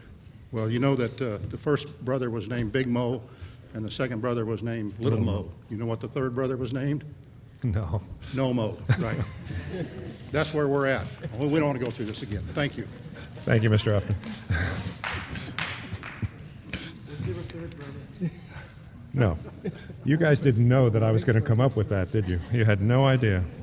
Paul Cachadorian, followed by Curtis Lovett. Good morning. Welcome to Fresno. Good morning, Chair, Board. My name is Paul Cachadorian. In a brief background, I was born in Fresno, born downtown Fresno, and outside military service, I've lived here my whole life. I'm a disabled veteran who owns a small business, Catch Environmental, and I've been awarded the hazardous remediation on CP1, which is the first phase of the high-speed rail. What this project has allowed my company to do is to grow, hire new employees, purchase new equipment, and modernize a lot of our the way our works. And it's also because of our growth and because of the opportunity we've been able to get, instead of hiring laterally from other companies or other people that have been in the industry already, I've decided to hire people who are on public assistance, CalWorks, in conjunction with the County of Fresno and the EDC, Leanne. We've partnered up, and we're pulling from the people who are looking for work, the people who have no work. These people were on public assistance before, and after they're getting training, we've been putting them to work, and they've had good union jobs. Recently, one of my employees that I've hired from that program, he's been able to work his way up through the ranks. He's now a leading supervisor and one of my main employees. I really rely on him. He's gone from public assistance, he's now a homeowner. And this is after a year and a half. So this program has, and this job, and the high-speed rail, and this opportunity has allowed employees in the Fresno County to go from public assistance to homeowners. I'll say it one more time, public assistance to homeowners. This is a big deal. Not only does the state of California need high-speed rail for traffic in the future, and it's just the foresight and forethought of putting it in. The city of Fresno, what this is doing for the city of Fresno is just tremendous. It's put us on the map, first city in the United States to have high-speed rail start. First station is going to be here. It's just amazing. I'm proud to be Fresno before, and I'm really proud of what it's doing for our community, our town, and I just wanted to thank you personally for the opportunity it's given us. Thank you. Thank you, Mr. Cachadorian.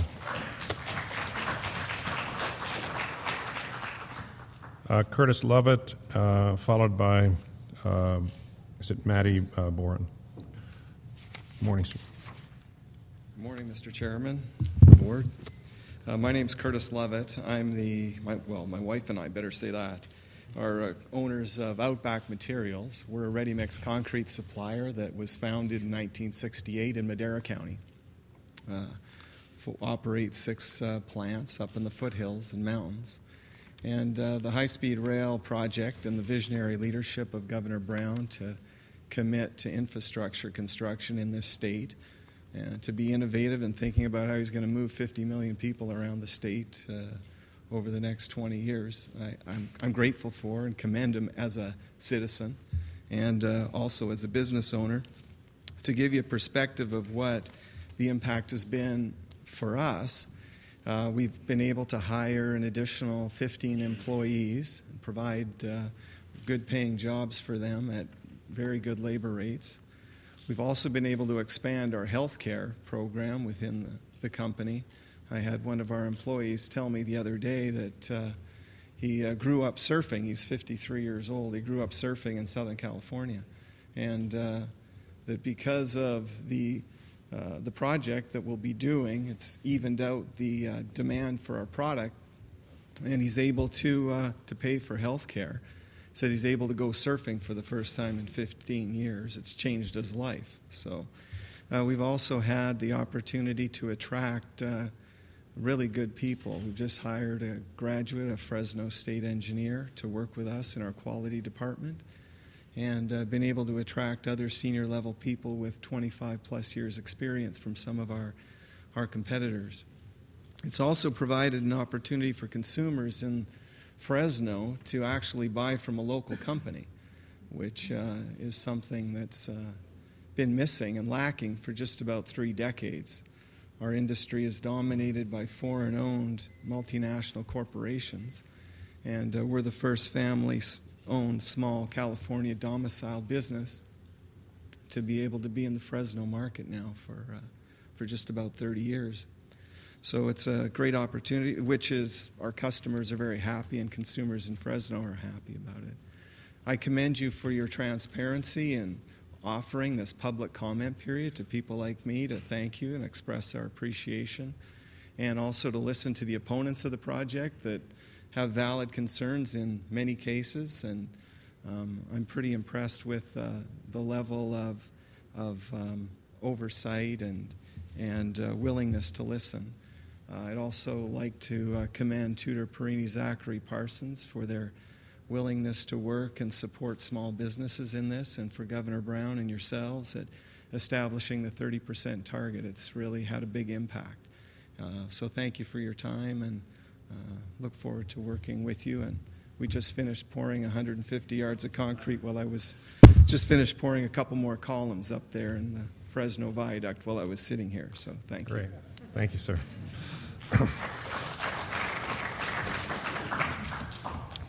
Matty Boren, followed by, looks like Gina Torres. Good morning, Board, CEO Jeff Morales, who just happened to walk out. It was not personal. I hope not. Oh, yeah, right. My name is Maddie Bourne, and I'm a Fresno State graduate, born and raised here in Fresno. I currently work for Precision Civil Engineering, located here in downtown Fresno. And I just wanted to come up and thank you for the opportunity as an engineering professional to have the opportunity to work on such a tremendous and monumental project such as this. The level of ingenuity that will go into creating something like this is what draws a lot of people to the engineering field, and the opportunity to be able to work on something like this is a huge draw.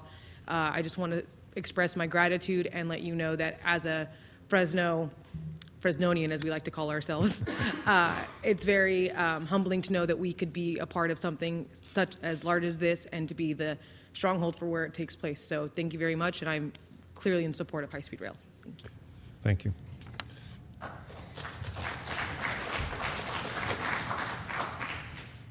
Gina Torres, followed by Aaron Pankratz. Did I pronounce your first name correctly? Gina Torres. Great. Good morning, Board. My name is Gina Torres, and I'm a Fresno native. Been in Fresno my entire life. I'm an alumni at Fresno State, and I'm in support of high-speed rail. I just want to say that not only will this project bring great jobs to the valley, but it will also bring economic diversity, and I am very excited, and thank you all for being here today. Thank you.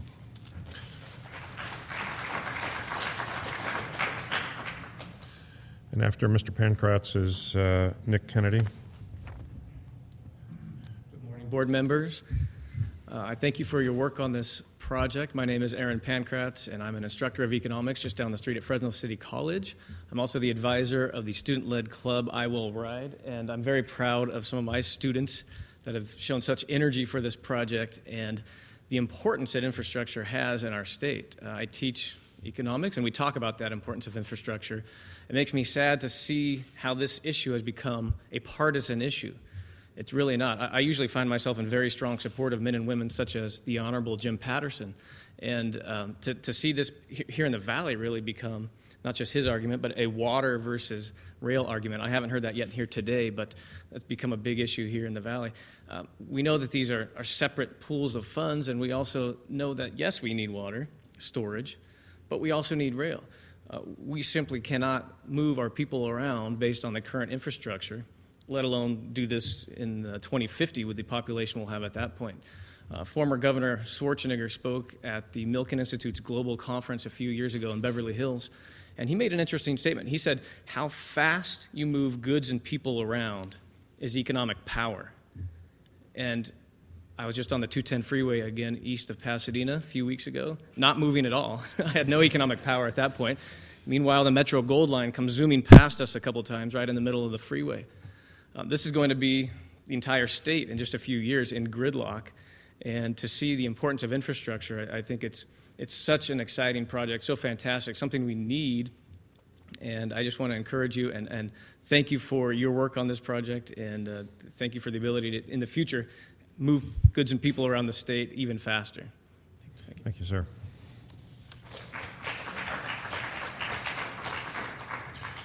Nick Kennedy, followed by John Hernandez. Good morning, Board of Directors and CEO Jeff Morales. My name is Nick Kennedy. I'm the founder and president of the Fresno City College chapter of I'll Ride.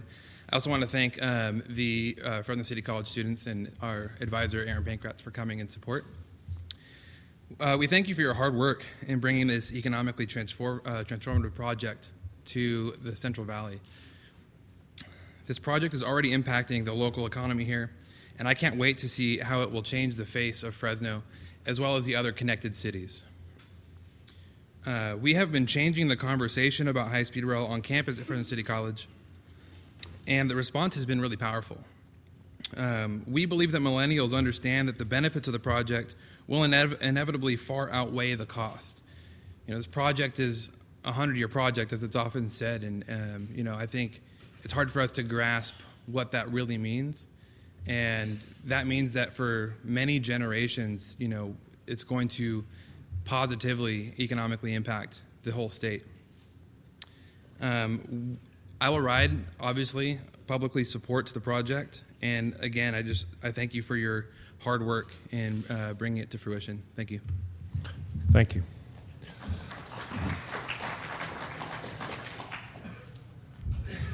John Hernandez, High-Speed Rail Support Group.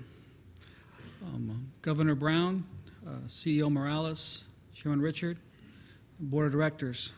It's come to my attention that $68 billion is going to be spent in the state of California to support high-speed rail.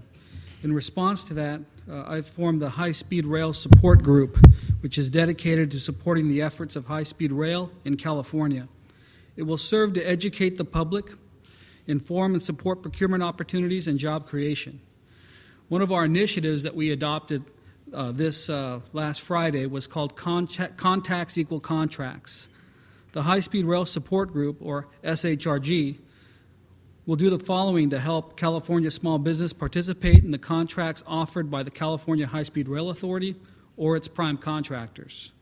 1, the HSRG will act as a resource to California small business community by highlighting available contracts via community outreach.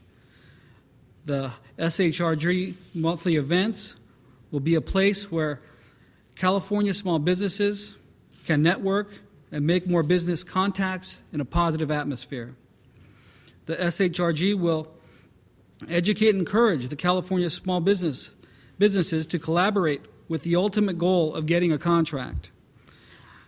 The SHRG Contacts Equal Contracts initiative will work collaboratively with other like-minded nonprofits to support the construction and eventual operation of California high-speed rail.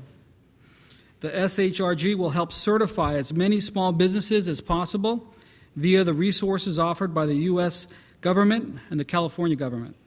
The SHRG will help the California High-Speed Rail Authority meet the 30% small business participation goal. The SHRG will encourage business-to-business contracting. We will help the California small businesses use technology and the internet to increase their competitive advantage via their digital footprint. And last but certainly not least, the SHRG will produce High Speed Rail Now, an internet news program. Thank you. Thank you, Mr. Hernandez. Jacqueline Ayer from Acton, followed by Janet Lemon.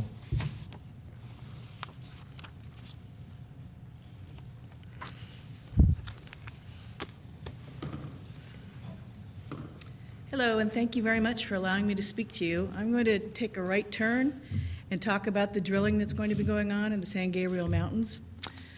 Regarding the drilling that the California High-Speed Rail Agency Authority proposes for the Angeles National Forest as part of the Palmdale to Burbank section, According to your environmental document, the core depths selected for each boring site were determined based on the tunnel depths assumed by CAHSRA's Supplemental Alternatives Analysis that was issued 6 months ago. All of these proposed east alternatives bisect the Aliso Arrastre Special Interest Area that was designated for special protections in the San Gabriel Mountains National Monument Proclamation. And they all go above ground on private lands in Acton, but below ground on federal lands in Acton. California High-Speed Rail Authority is fully aware that all of the east alternatives will generate noise and other impacts on residents within the Aliso Arrastre area, because they are all configured above ground on private lands. Now, earlier this year, the California High-Speed Rail Authority committed publicly to mitigating significant impacts within Acton near the Aliso Arrastre Special Interest Area and identified undergrounding as the mitigation measure that will be considered. This mitigation measure necessarily requires a deeper tunnel than what is contemplated in the Supplemental Alternatives Analysis, and a correspondingly deeper geoinvestigation than what is currently proposed in the Angeles National Forest and in the San Gabriel Mountains. Simply put, the proposed boring depths are too shallow to establish the engineering feasibility of undergrounding the high-speed rail adjacent to the Aliso Arrastre Special Interest Area. If the California High-Speed Rail Authority's geoinvestigations are not modified to analyze the boring depths necessary to implement the underground alternative that was committed to our community, then the community of Acton will know that the High-Speed Rail Authority is not sincere in its commitment to pursue undergrounding options in our community. Furthermore, it is also obvious to anyone with even the slightest grasp of the high-speed rail project that the geo-investigations that you're about to implement are going to have to be redone with deeper borings when the high-speed rail finally acknowledges that the tunnel must be configured underground in Acton to mitigate the significant adverse impacts to residents and the federally protected special interest area. Thank you very much. Thank you, Ms. Sarah.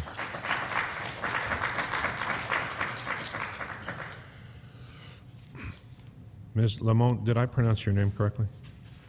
Janet Lemon. Lemon. There's an accent over that. I tried my best and I failed. Because when I was speaking to Michael Antonovich, he said Janet Lemon in regards to high-speed Sorry. rail. Okay, why don't you step before, excuse me, ma'am, could you step before the microphone and speak into that? So your comments are recorded? Thank you. Okay. First, I'd like to read a little bit. Dear Governor Brown, board members, and Chief Executive Officer Morales. And I say dear because I sincerely hope that you will all listen and consider what I'm saying, including Governor Brown. I'm going to speak from my heart before I read more. And what I want to say is my mom always said, make a list. Make your pros and make your cons. So under the pros, I have jobs and, free government money. And by free, I mean our tax dollars. I know that people are working for it with the high-speed rail. I know everybody's diligently pursuing the high-speed rail commitment that you have. I hear everybody that has been for it thanking you for the opportunity to have government employee regarding the high-speed rail, and I don't blame you. I would thank you also.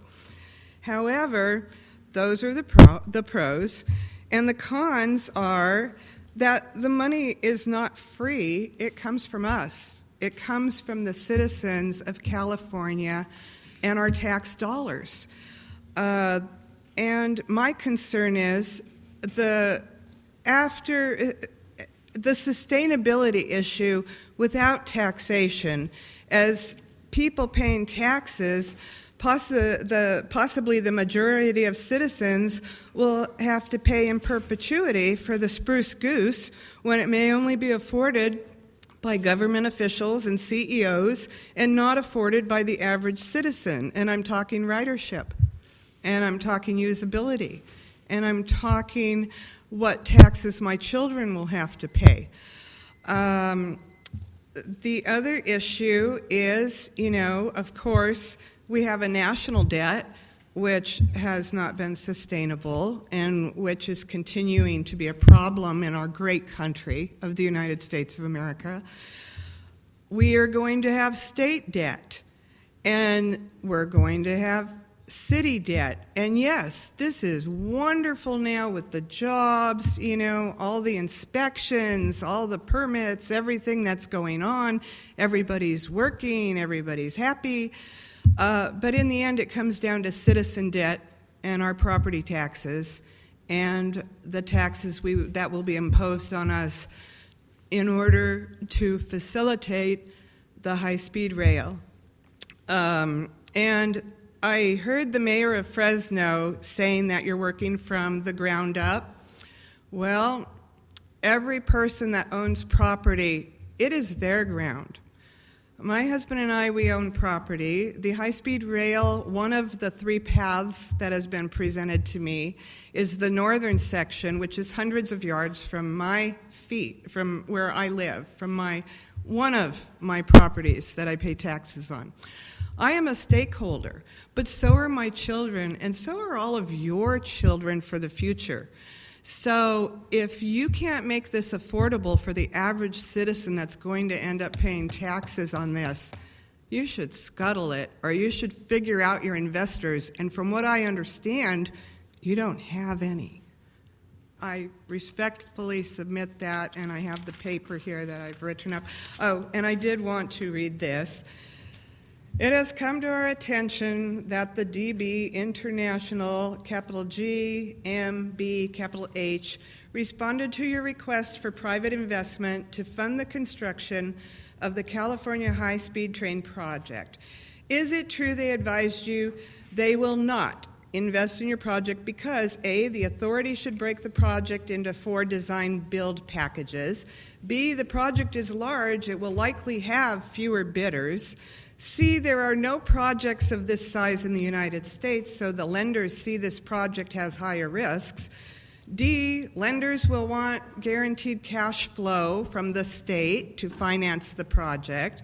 And Proposition 1A says no guarantees or subsidies are allowed.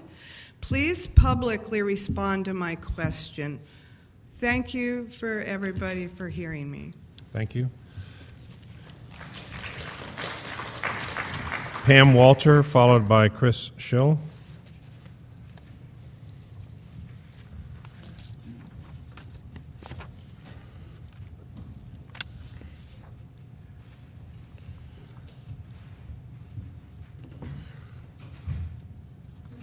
Good morning. Governor Brown, board members, and CEO Morales. It has come to our attention that CRSC, Beijing National Railroad Research and Design Institute of Signal and Communication Group responded to your request for private investment to fund the construction of the California high-speed rail project. Is it true they advised you they will not invest in this project? Please publicly respond to my question. And I would like to remind the board that Acton has 3 proposed routes going through their community. Mr. Richard came to our community and toured our community and saw the destruction that was going to happen in Acton. We have a brand new high school that took us years to build and get the bond approved. And now that train, one of the routes, is within 1,000 feet of our brand new high school, 1,200 feet from our junior high school. We can't rebuild those projects in a community of less than 10,000 people. You are taking away the lifestyle and the dreams of 10,000 people. We live in North LA County for a reason, because we can still have larger pieces of property. We can still live close enough to the city, to wherever the commuters can go to get a job. But we like living in our rural community. And so the destruction that's going to be provided by this train doesn't justify that change in our lifestyle. I got involved with this project 5 years ago. We had just completed the construction of our brand new house. The train, one of the routes, was 500 feet under my house. I almost died when I heard that. The train then proceeded down the street to my son's brand new house, 200 feet under my son's house. My son lives a block and a half from the new high school.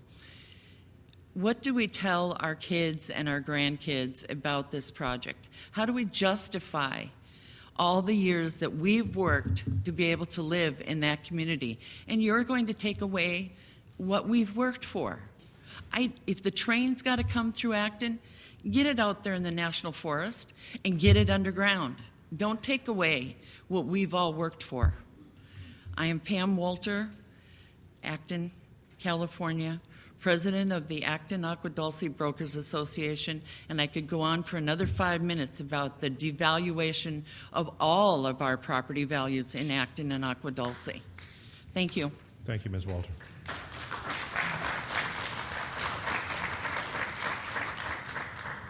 Next is Chris Schill, followed by, I think it's Angela Togia. I hope I got that correct. Chris Schill. Okay. Angela, is it, ma'am, I'm sorry if I mispronounced your last name.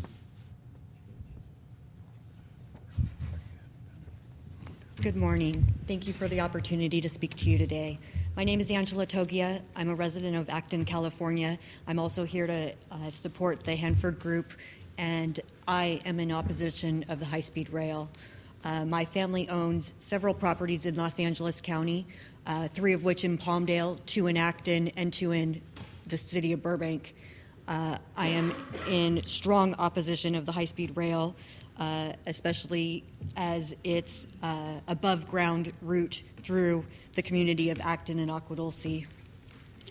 The cost to build the high-speed rail and to make it an effective infrastructure are great.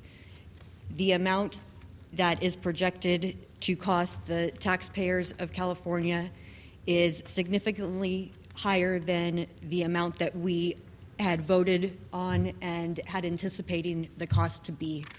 The cost to ride, I'm sure projected at, and I'm just tossing these figures out, I'm not sure what they are, but say $40 at a $10 billion project, was feasible, but at $68 billion project, I'm sure that the ridership and the costs are just not there. You will have to charge an exorbitant amount of money to ride this high-speed rail train to get from point A to point B, and at this point, there's not even that many riders that are going to be riding it from point A to point B. It's just not there.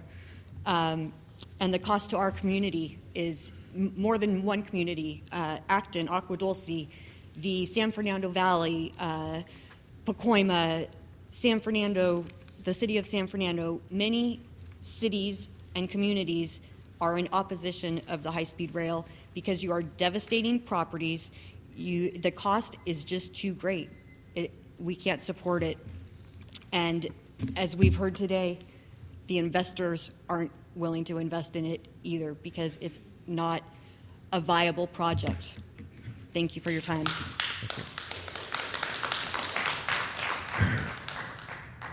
Lauren Skidmore from Bakersfield, followed by Barbara Nelson.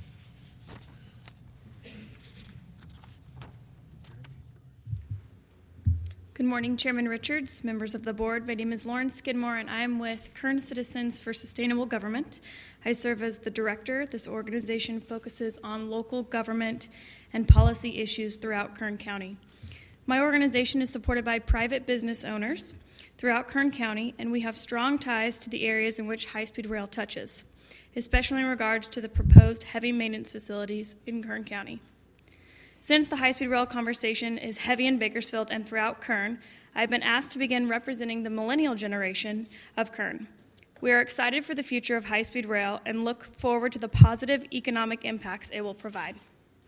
I do want to ask a few questions that we feel are important and have not been answered. Can you please give an estimate when authority will select the heavy maintenance facility site? Concern is being of this consideration of the new locally generated alignment and how it may impact the Shafter Heavy Maintenance Facility location or timeline of heavy maintenance facility decision versus timeline of the locally generated alignment economic study. Thank you all for your dedication to this project. And although I'm a Fresno State graduate and extremely proud of Fresno, I don't want you to forget about us in Kern County. I look forward to bringing the hope and the positive elements of this project alive in Kern. Thank you. Thank you, Ms. Skidmore. Barbara Nelson from Fairmead, followed by, is that Elaine Moore? All right.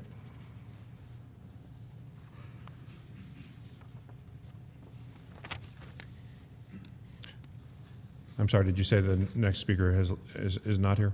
Richard Moore. Oh, I'm sorry. Excuse me. Go ahead. Barbara Nelson from Fairmead. I'm the president of Fairmead Community and Friends, and our concerns here today is about the why that's coming through Fairmead.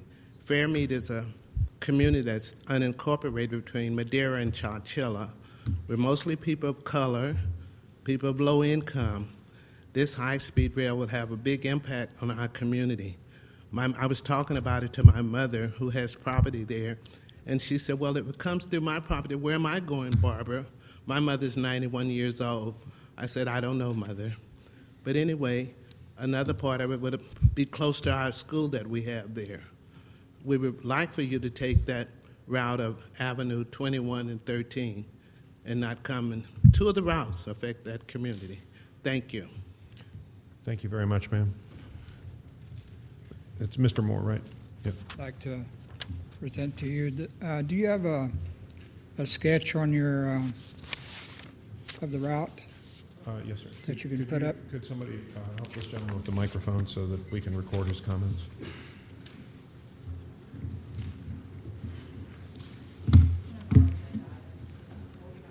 Yes, right. Yes, sir, we have that document.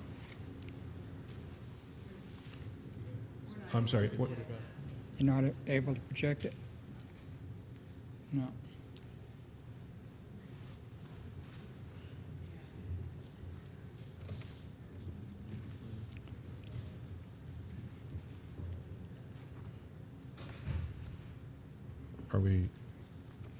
Are we expecting that we're going to be able to project this? Is that okay? Okay.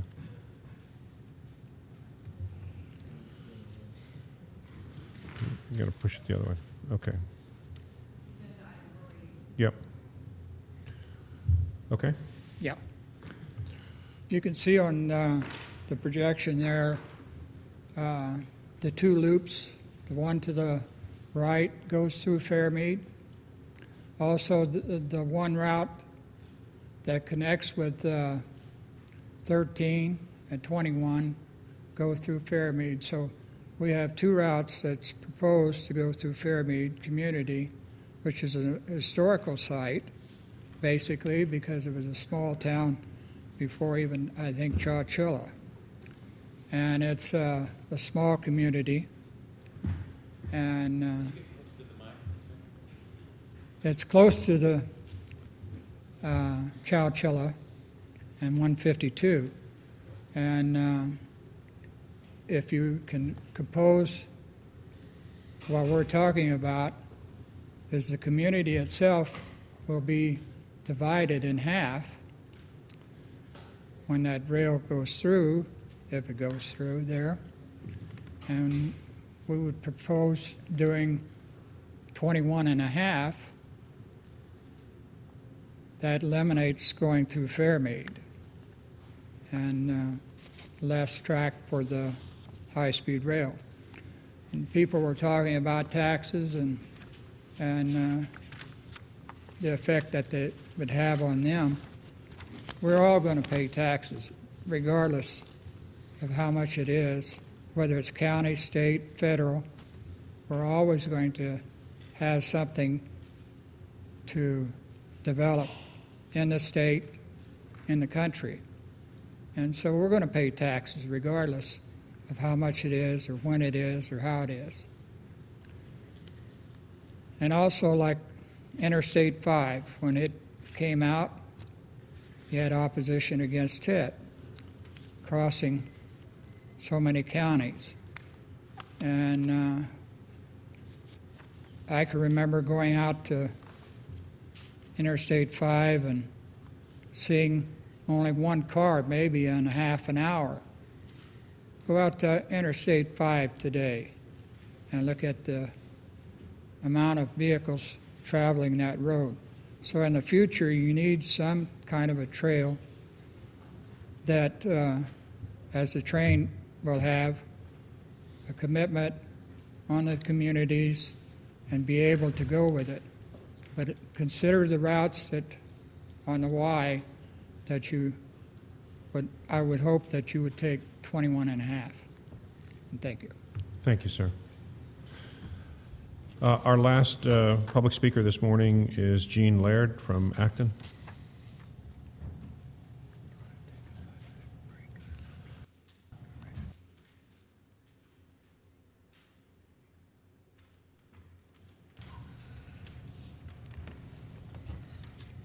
Thank you very much for seeing me. Hopefully you can hear me. You came from a long way, so you have a right to speak. So. Thank you very much. It's come to our attention that Sonia has responded to your request for the private investment to fund the construction of the high-speed rail, and that they did not want to invest in this endeavor. And the reasons they stated are that they're concerned about the financial market capacity to raise the required capital for the delivery of the initial operating section north and south. The authority will need to share or transfer to other providers the risk of commissioning the project, and they do not believe that financing can be raised based solely on future revenue projections.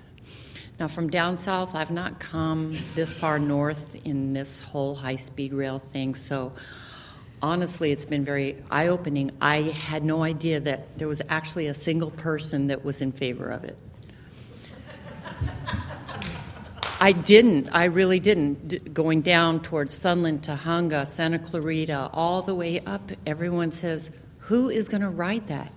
And what about all of our homes, our horses, our ranches? Where do you take 5 horses when you're under Prop 13 and you're retired? Where are we going to go? And more importantly, nobody's talking about water. We're dying. Our wells are going dry. We need water, and no one will address the water situation, but how are we going to tunnel and build these tunnels in a cash-strapped state that also has no water? So I'd be curious to know a ballpark figure that I could spread around our neighborhoods what this is going to cost as far as ridership. Can anyone up here today give me a ballpark what a ticket is going to cost to ride this thing? Ballpark? I won't hold you to it. Ms. Laird, this is your time to speak to us, Okay. and so we don't... Well, it's my first, sorry. It's all right. But it is something that people would be willing to wonder. So, thank you again. Thank you. That concludes the public comments section this morning. Before we turn to the rest of the agenda, I'm going to address something I don't normally do, because as I just said to the last speaker, this is the public's time to speak to us. One of the gentlemen, I think it was Mr. Lovett, thanked us for giving him the opportunity to speak. You shouldn't thank us for giving you the opportunity to speak. That's your basic right as a citizen to come before a government body and express your views. And our job is to listen and to not argue or to try to push back or in any way limit or chill the public's enthusiasm for coming to express their views to government agencies.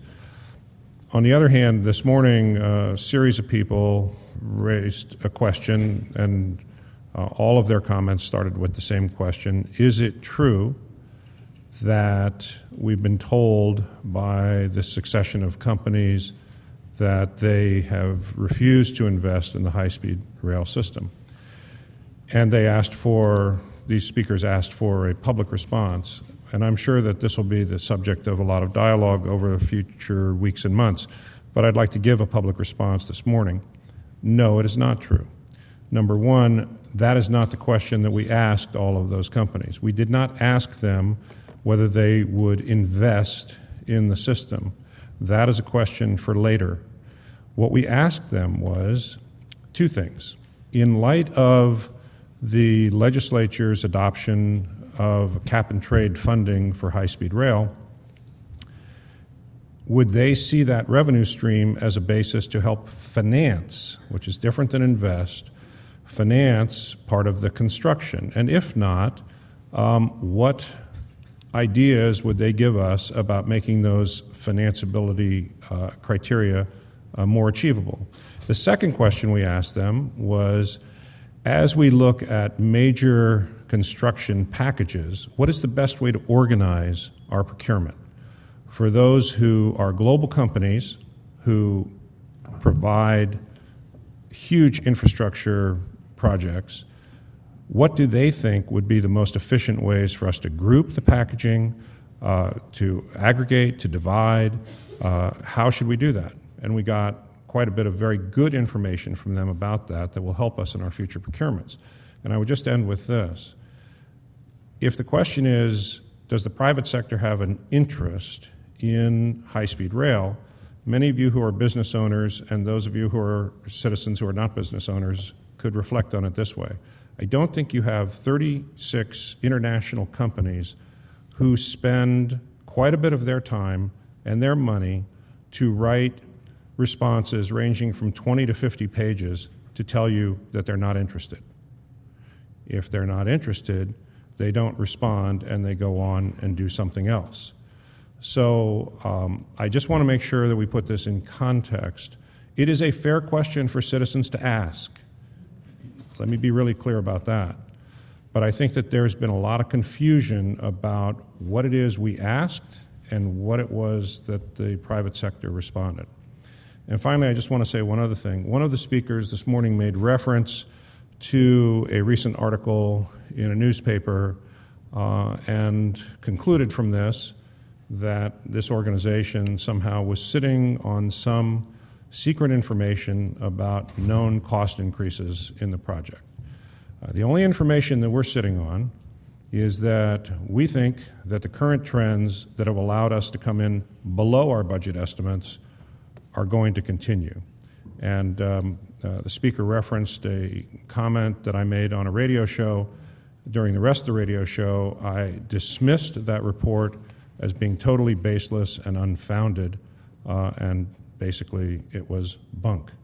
So I just don't want to sit up here and have people think that we give any credence at all to that, because we don't.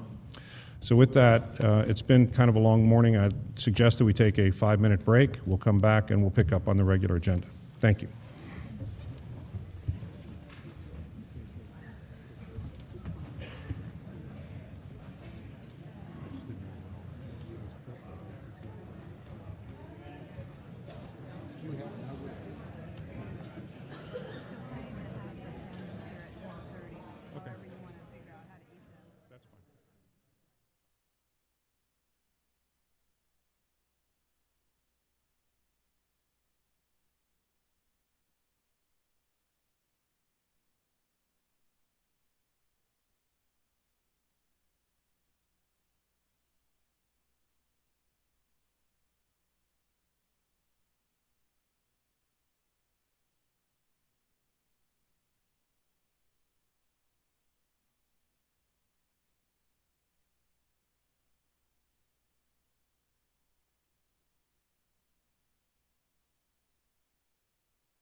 If we could reconvene, please.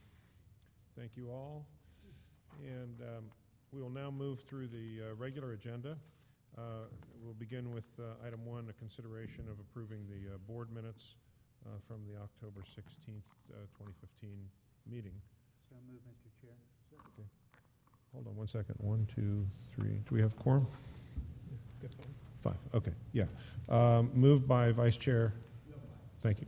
Moved by Vice Chair Richards and seconded by Board Member Rossi. Will the Secretary please call the roll? Vice Chair Richards. Yes. Vice Chair Selby. Here. Director Rossi. Yes. Director Correa. Director Correa, Curtin. we're voting on the minutes. Do you want to be recorded? Director Correa is in the room and has given the thumbs up, which Okay, we thank are you. interpreting as an aye vote. And Director Curtin. Yes. And Chair Richard. Yes. Thank you. We'll now move to item 2, which should be of great interest to folks here today, the update on the Central Valley project.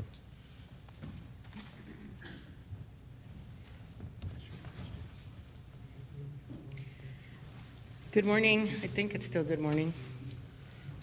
Good One morning, second, Chair. Ms. Gomez, Okay. I'm sorry.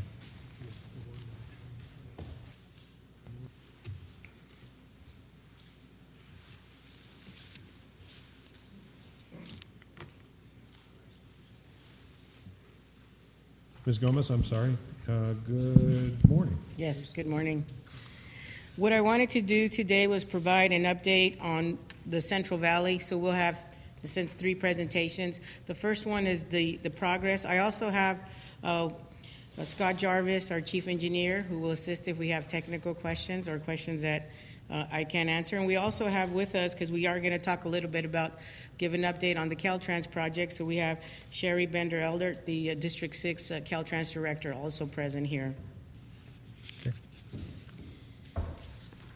So as we all know, the Central Valley will serve as the backbone for the high-speed rail system, and it will tie the major regions of California together. As we all are aware, the Central Valley continues to be the fastest growing region in the state. And what we'll be doing is revitalizing the Central Valley downtown centers, not only here in the city of Fresno, but also Merced and Bakersfield. And we'll talk about specifically about Bakersfield in item 3. The other thing you also heard today were comments from those that are working on the project, and we are seeing that we are creating jobs in the region, and this continues to be the highest unemployment area in the state. And of course, by building here first, this becomes the best, most cost-efficient location to do the testing of the system. The backbone of the high-speed rail extends 130 miles from Madera County to Kern County. Currently, it is comprised of 3 construction packages that will include several new pieces of infrastructure, including bridges, overpasses, safety improvements, and we've discussed that before about all the grade. We have over 55 grade separations along the county and city that we will be eliminating due to our project. We've come a long way in such a short time in the Central Valley. We've experienced some momentum actions in a very short time. Since 2012, when the legislature appropriated the funds for construction, that same year we were able to complete environmental clearance on the first project section, which was Merced to Fresno, which covers CP1, construction package number 1. We then environmentally cleared Fresno to Bakersfield, which covers construction package 2-3 and construction package 4. During that time, the authority was ramping up operations on all fronts, which has paved the way for us to break ground and begin construction on the nation's first high-speed rail system. And here we're going to show a video that shows our construction activities to date and what is expected in the near future.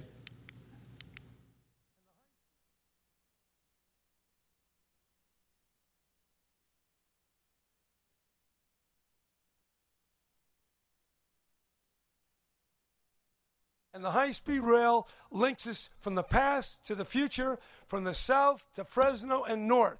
This is truly a California project bringing us together today. In January, Governor Brown helped celebrate the groundbreaking of high-speed rail at the site of the future station in downtown Fresno.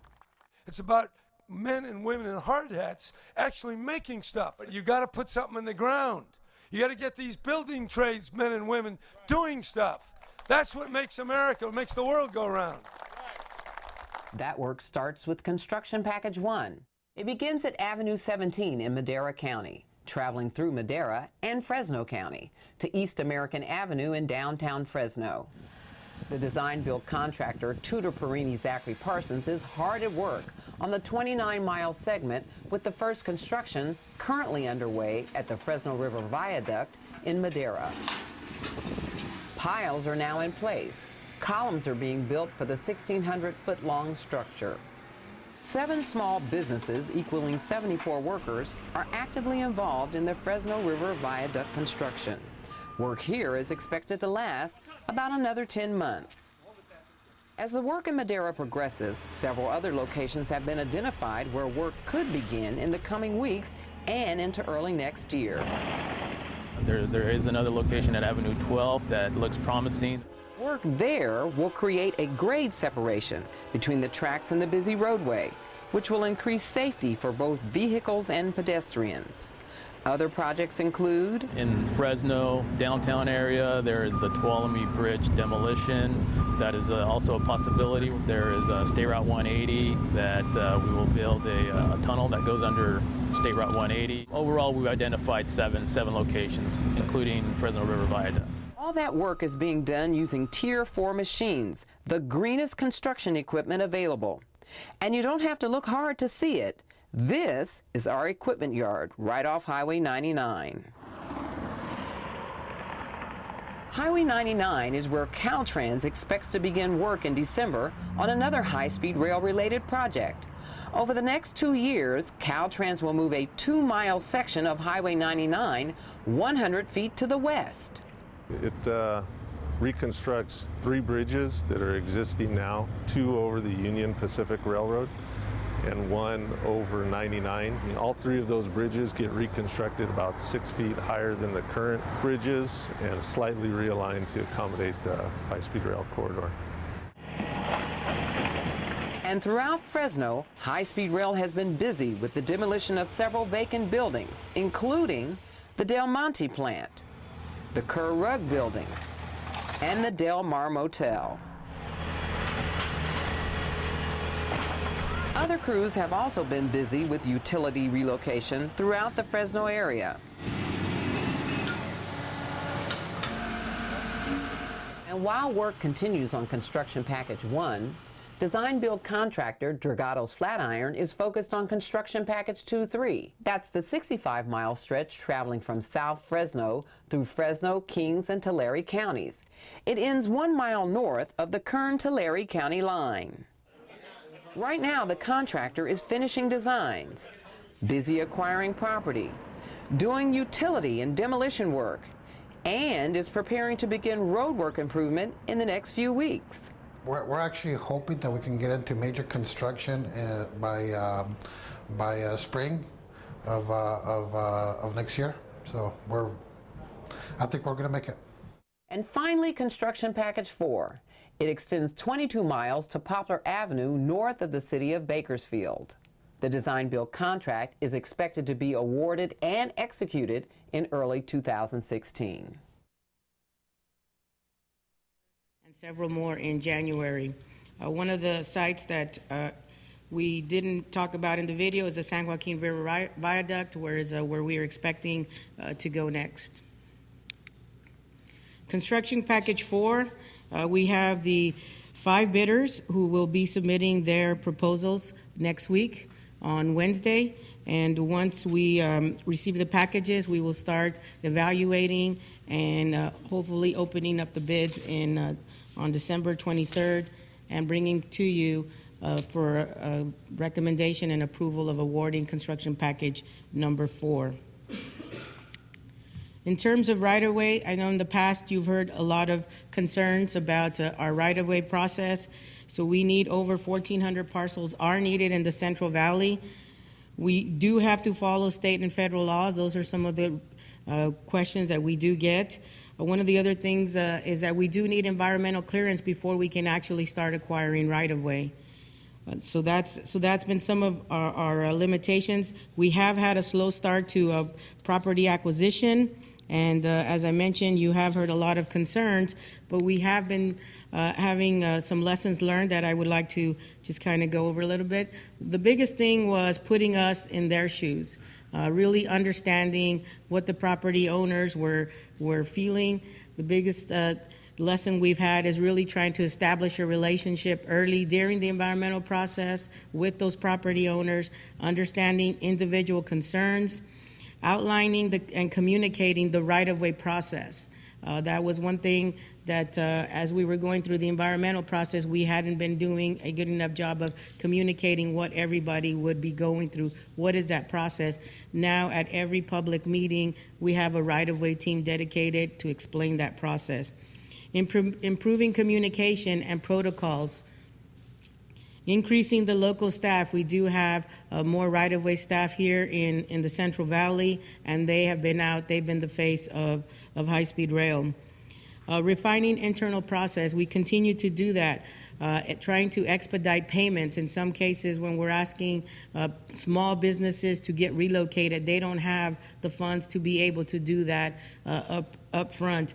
We've been working with the EDC. The EDC has been able to get a business or a bank here locally to provide these 90-day loans to the small businesses so they can be able to relocate.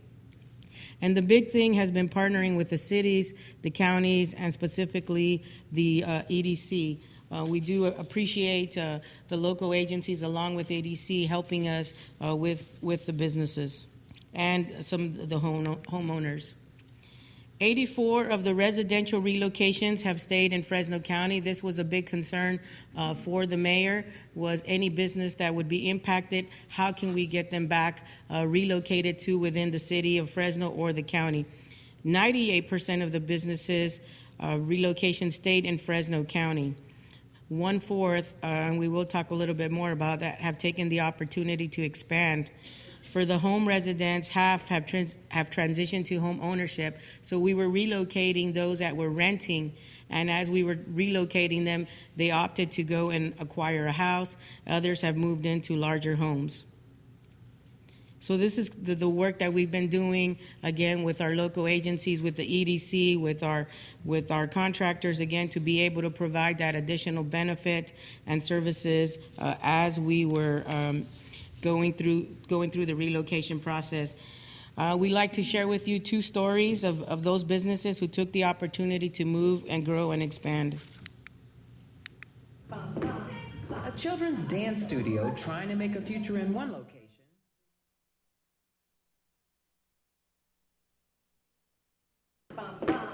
A children's dance studio trying to make a future in one location. We had moved into our building and we expected to expand. And an iconic Fresno restaurant with a long history in another.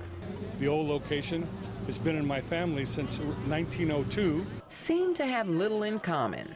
However, the owners of Stars Dance Studio and the Cosmos share a similar story of finding out they would have to move to make way for high-speed rail. And about 6 months in, maybe 9 months, we found out that the high-speed rail was going to come through. It was probably the most emotional experience of my life. The news left both Gary Lanfranco and Melinda Sharnick worried about the future of their businesses. I didn't know what I was going to do. I've been doing this for 40-some years, and all of a sudden now I got to make a change. And can I make a change? You know, we went through a lot of hard times, I think, with the relocation.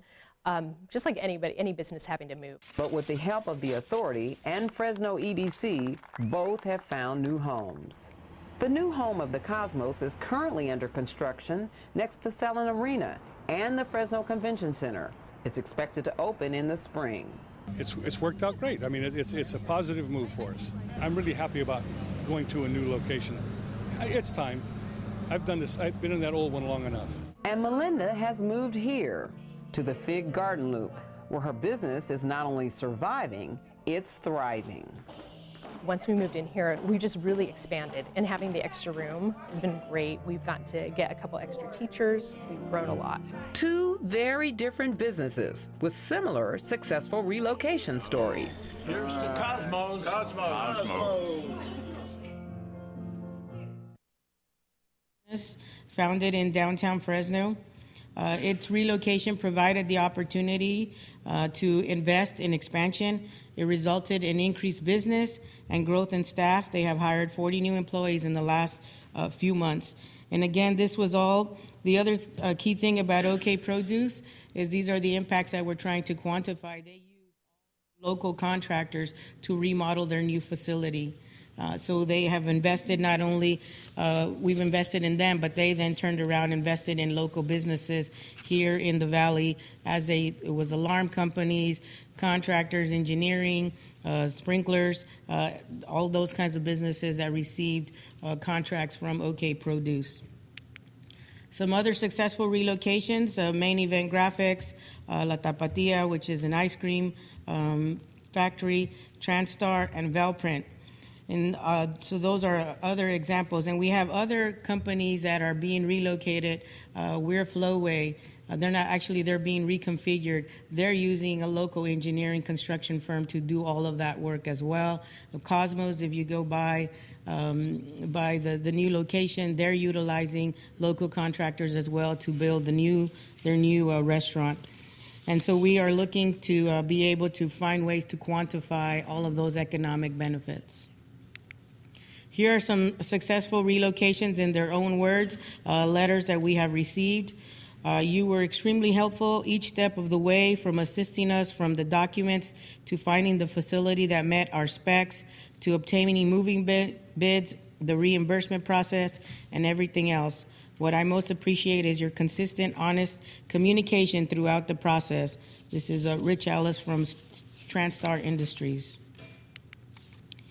When we first heard we had to move out of our house, we didn't know what to expect. But when Rosalia told us not to worry and that we would be better off, she was absolutely right.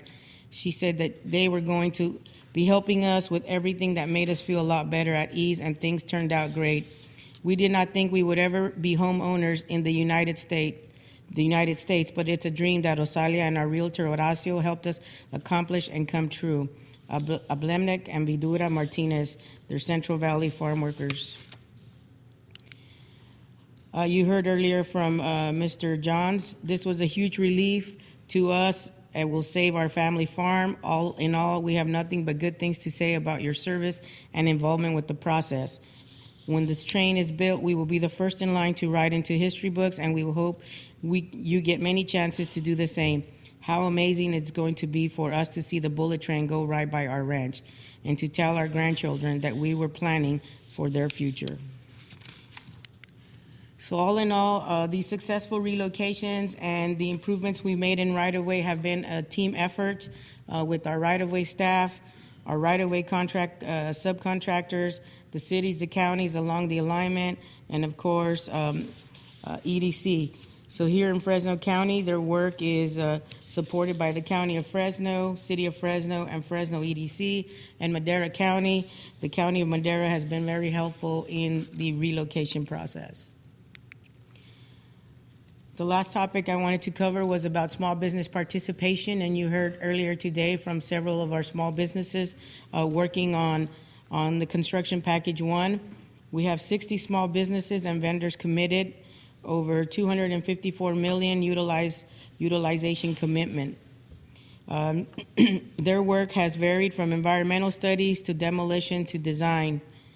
And here are 2 stories of 2 local small businesses working on high-speed rail and what it has meant for them and their employees. 7 small businesses are actively involved in the construction of the Fresno River Viaduct, where more than 100 workers have been dispatched. But that's just one small part of Construction Package 1. Across the state, 240 small businesses are working with the authority. 54 of those are in the Central Valley. That includes Jill Croker and her Fresno-based small business, J. Croker Incorporated. Croker and her 5 full-time and 2 part-time employees are responsible for all of the demolition projects within Construction Package 1. It's a contract worth nearly $9.5 million.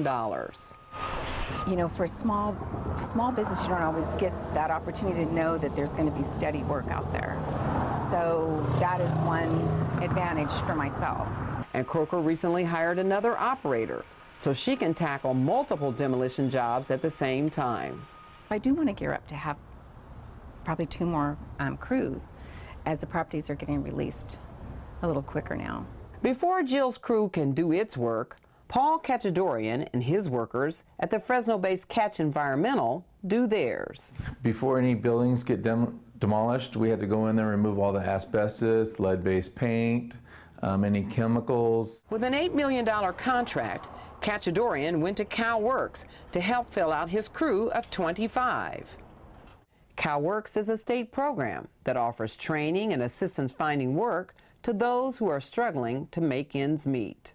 We go through an interview process. We hire the ones that are qualified or that want to come to work after the interview, and it's worked out very well.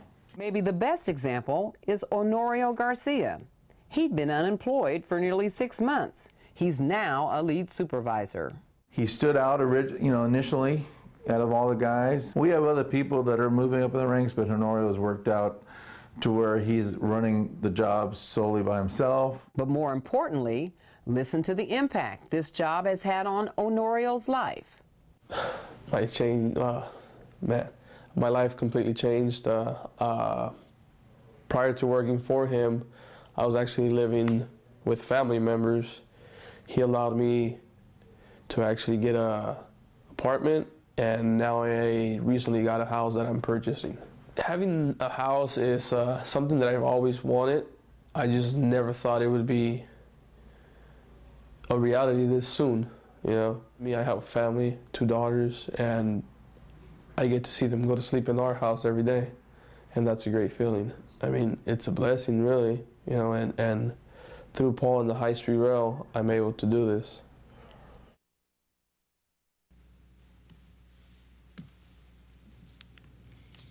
Some of the other efforts that we've been engaged in has been providing assistance with the training that earlier you heard about in terms of working with the Workforce Investment Board, providing trainers, and also with the trades. So the next steps is to continue progressing on construction package. You heard about the 6 locations, continuing to try to see if we can start working on road improvements in construction package 2, 3 in Tulare County. We are working with Tulare County. The Caltrans 99 work will be releasing an early works package later in December, and award and execute construction package 4. All of these efforts continue to support putting America back to work and investing in small businesses, especially those men and women located in the Central Valley. In terms of right-of-way, we want to continue to build on the moment, continue to meet and work with those impacted property owners. We do understand that we are changing their lives and how they will eventually operate and work around their farms, and so we want to continue to partner with them and work together. And achieve environmental clearance. And next 2 agenda items will give you an update on where we're at with those 2 environmental documents. I do want to thank the entire team for all their hard work here in the Central Valley in us being able to come and show you the progress that we've made in the last couple of years. So with that, if you have any questions. Thank you, Ms. Gomez. I had 1 or 2, but let me turn to my colleagues first. Any questions? No?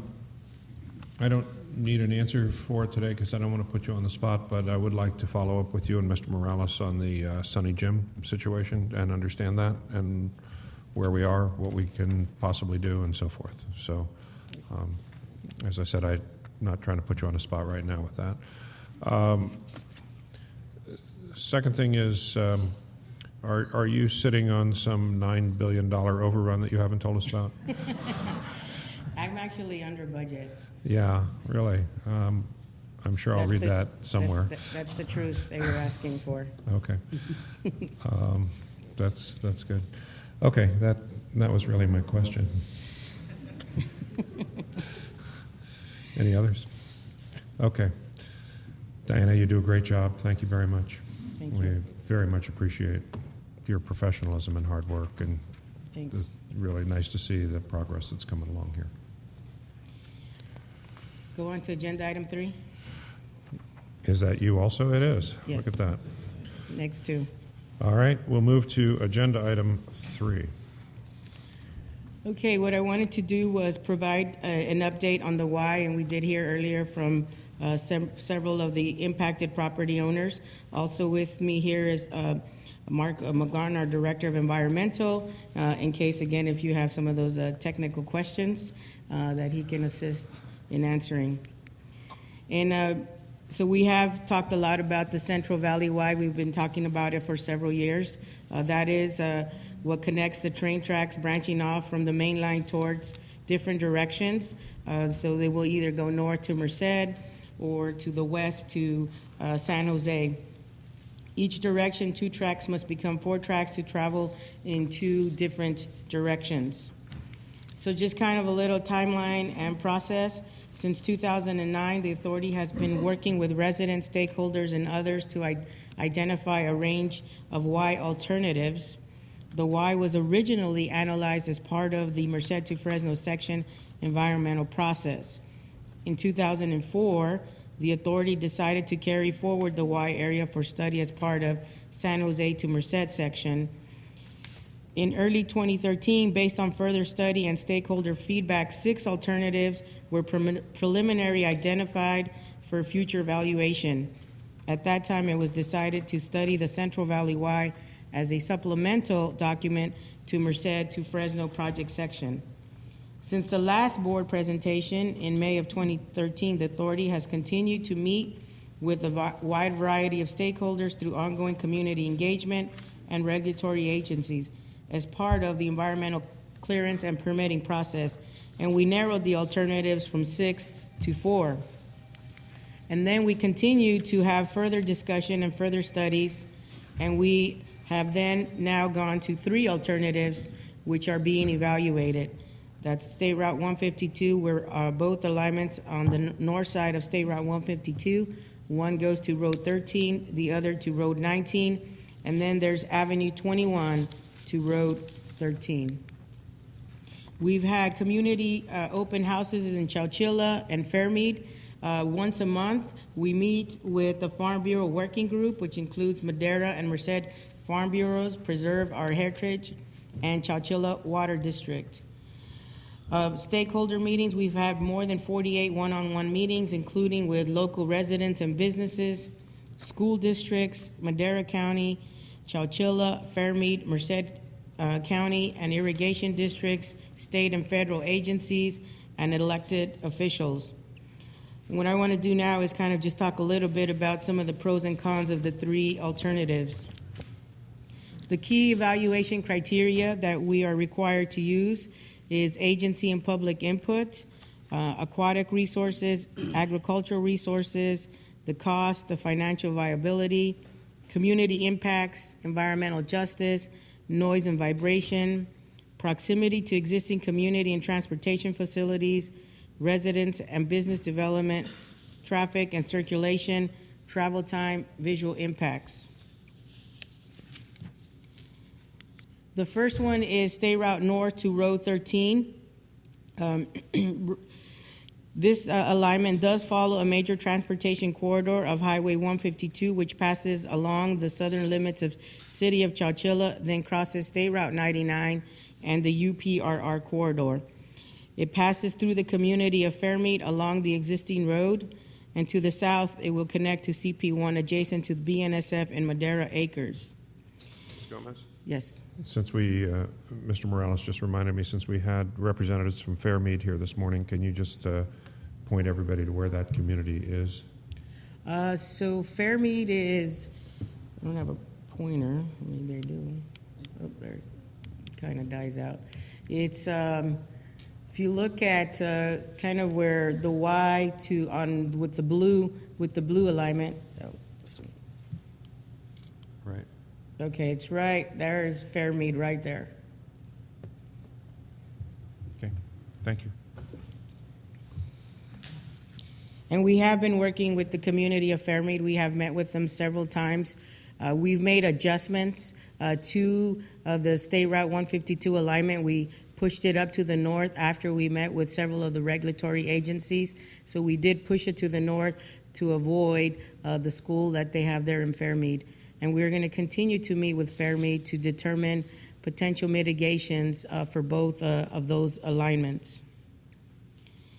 In terms of input from stakeholders in the Y, continues to be mixed.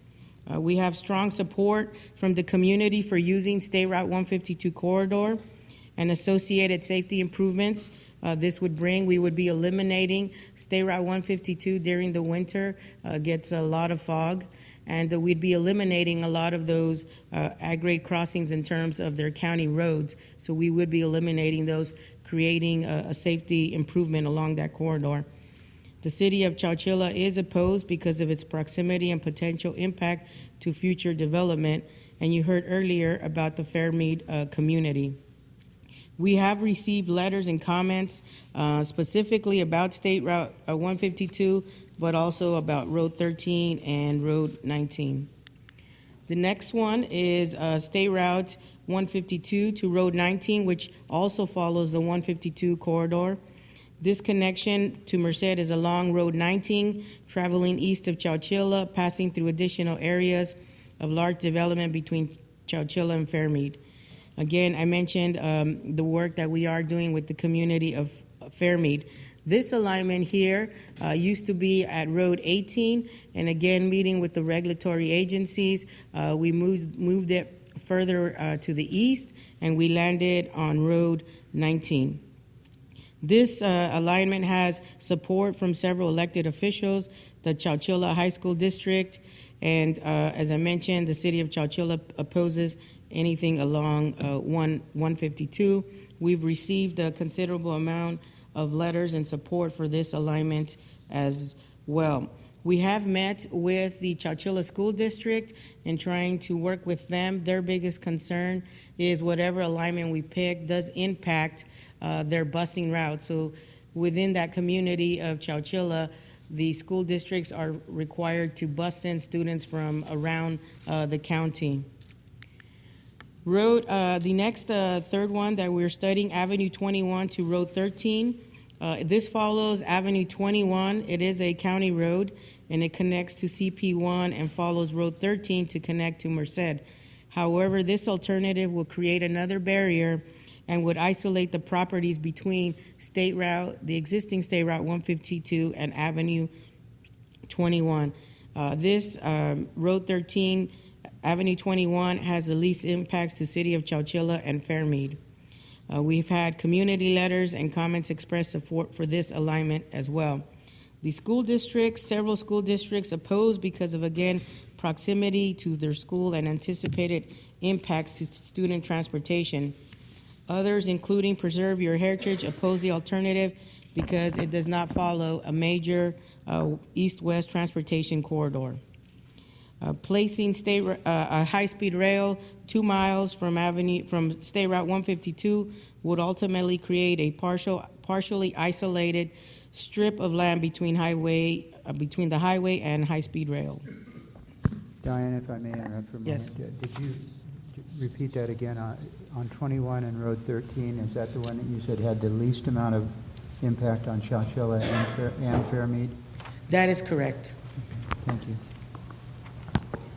Although both alignments, the three alignments aren't close to Chowchilla, so we're on the kind of on the outer limits, so we don't impact the city, the direct impact of their populated Chowchilla. And Fairmead, like I mentioned, we do go right above that. Thank you. We have been doing a lot of work around mitigation, agriculture, conservation easements, the wetland creation restoration. We've been looking at noise walls or other insulation measures, landscaping. With the community of Fairmead, we are looking at some of their community facilities. business and residential relocation assistance, and then grade separations to maintain road connectivity. And we'll continue to do that as we progress with the environmental document. Our next steps, we will continue to do outreach and stakeholder meetings. We will, again, specifically those, we will continue to refine mitigation measures and identify solutions that will address their concerns. This is one thing, a lesson learned from our previous documents, is figure out how we can include some of those mitigation measures. All the input received, including future input, will continue to engage with the stakeholders, will be collected and considered as we complete the environmental document. Prior to its release in spring of next year, we anticipate coming back to the board with a recommendation for a preliminary preferred alternative that would be identified in the draft document. This is different than we've done in the past, so we like to identify the preliminary preferred in the draft and circulate it as such. After community workshops, public hearing, during the comment period, we will return to the board to confirm the preferred alternative. And then a final document for project approval is anticipated in 2017. That is the update on the why. If you have any questions. Questions? Ms. Selby? Ms. Selby? Thank you.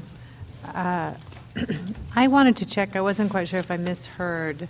Her name was Barbara Nelson, speaking from Fairmead. Did she have yet another alternative that she wanted you to look at, or was she advocating the third one, Avenue 21 to Road 13?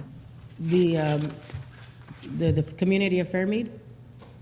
Yes, they were in favor of Avenue 21. Okay. We have not received any additional. We started off with 26 alignments, so we've covered quite a bit of this 5 by 5 by 5 mile area, and so far we haven't.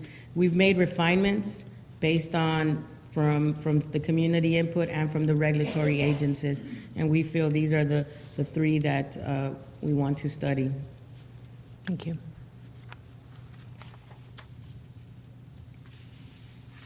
Any other? Mr. Curtin?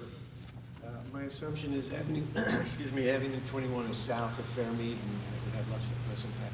That is correct. It is south of Fairmead. So how many grade separations are we talking about on a Highway 152 route? Well, between the section that we're studying, which is Carlucci Road and State Route 99, I believe it's 6. Not sure. Gary, is it 6? How many overcrossings on State Route 152? We'll be eliminating about 9 grade. Hold on a second. We want to make sure that it's recorded, so. I could hear you, but the microphone couldn't. Yeah, use the microphone. Hello, my name is Gary Kelly. I'm the regional manager for the Y supporting Diana. Along 152 at the moment, there is a grade crossing about every mile. So the project, if we went along 152, would eliminate between Road 4 and Road 17, we'd eliminate about 9 grade crossings, and we'd replace that rebuilding 2 existing interchanges and also building 3 new interchanges. So the 152 corridor would have 9 improved crossings for a highly trafficked corridor, I take it. That is correct. All right. And so we've been working with the County of Merced and County of Madera to determine which were the right roads where we would have overpasses and then the interchanges. There is a state route that we do impact that connects to State Route 152. Would those enhanced routes reduce the isolation of that corridor a little bit that you were talking about if you were to do? Well, you wouldn't enhance them, I guess, if you're doing Route 21. That is correct, because we'd be on Avenue 21. All right. And how many would it be similar on Route 21? The grade seps? Not along Avenue 21. We would not have 9 of them. Do you have a number? We have on Avenue 21. We would have a similar number of grade separations, but they would just be overcrossings. They wouldn't actually be interchanges. Right. Providing a connectivity to the highway. It would just be overcrossings over the county road and the high-speed rail right of way.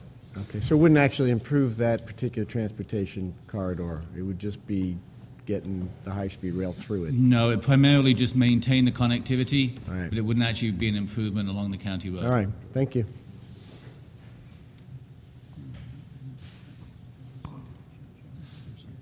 Other questions? Okay. Okay. You want Okay. Go on to the next agenda item? Yes. Okay. Thank you for helping me out here. Want to keep things moving. Yep, that's your job. It's almost lunchtime. Okay, I'd like to now provide an update on the Bakersfield locally generated alignment. You did hear earlier from the city along with Kern Cog, and so I'd like to provide an update. As you remember, we certified in summer of 2014 the Fresno to Bakersfield environmental document, which was a 114-mile corridor. At that time, the preferred alternative included parts of the BNSF alternative. It included Corcoran Bypass, Allensworth Bypass, and the Bakersfield hybrid alignment. It also included 3 stations, downtown Fresno, the Kings Tulare Regional Station, and downtown Bakersfield. In the summer, we had legal challenges to the environmental document. In December, we settled an agreement with the city of Bakersfield, which resulted in a proposed conceptual new alignment and station location. Coordination between the city and the authority to refine a local generated alignment, alternative, and engagement with public and affected stakeholders. Since January, we've continued to work with the city and continue to refine this locally generated alternative. We've had several meetings, one-on-one meetings with public and the affected stakeholders, and continued public meetings for continued engagement. This is the locally generated alignment. It's a 23-mile corridor. It puts the station at F Street and Golden State Avenue, which happens to be State Route 204. And it parallels the BNSF and the UPRR railroad corridors. It parallels BNSF in Shafter, and then it parallels UPRR in the city of Bakersfield. Some of the benefits for this new locally generated alignment: it is a shorter alignment in miles and travel times. It does have a significant reduction of impacts to residential development and schools. The F Street location stimulates economic development. There's a lot of excitement about the F Street location. It's located between mix of uses, including the Kern River Parkway Trail, a ballpark, a Kern County Museum. It also provides linkage to not only the downtown to the south, but also to the Bakersfield Medical Center to the northeast along State Route, along 34th Street. Its connection to California urban cities, and it works to achieve rail passenger gap between the Central Valley and Southern California. The meetings that we've had, coordination with the city, and you heard earlier from the city of Bakersfield.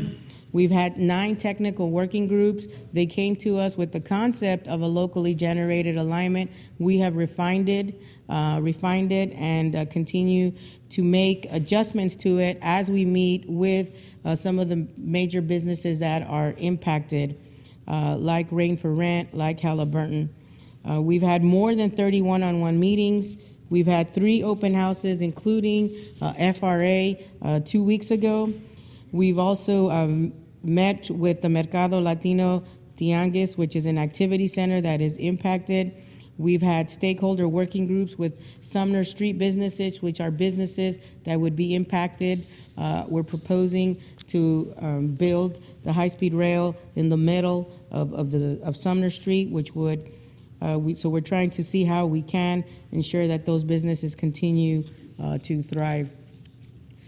So what's next? We'll continue to meet with the stakeholders, continuing outreach not only with the city of Bakersfield, with also the city of Shafter. We are working now and putting together the environmental document, the studies, and refining the route design. We hope our goal is that we will have a draft supplemental environmental document by summer of 2016, and by the fall of 2016, we will have a final supplemental environmental document. That is what our schedule is. That's a quick update on the Bakersfield locally generated alignment. With that, I'll entertain any questions. Mr. Kurt? Yeah, thank you. So we had a comment about the good working relationship developed with Bakersfield. Could you, I say a lawsuit here and then a settlement agreement, would that be safe to say that that process, the settlement agreement, was the beginning of the new working relationship, or they're Well, not? that was the beginning of our commitment to work with the city of Bakersfield. Right. And so we have been in meeting with them. And I think the biggest key thing with the success of Bakersfield has been that they do participate in every meeting with us, with the major stakeholders.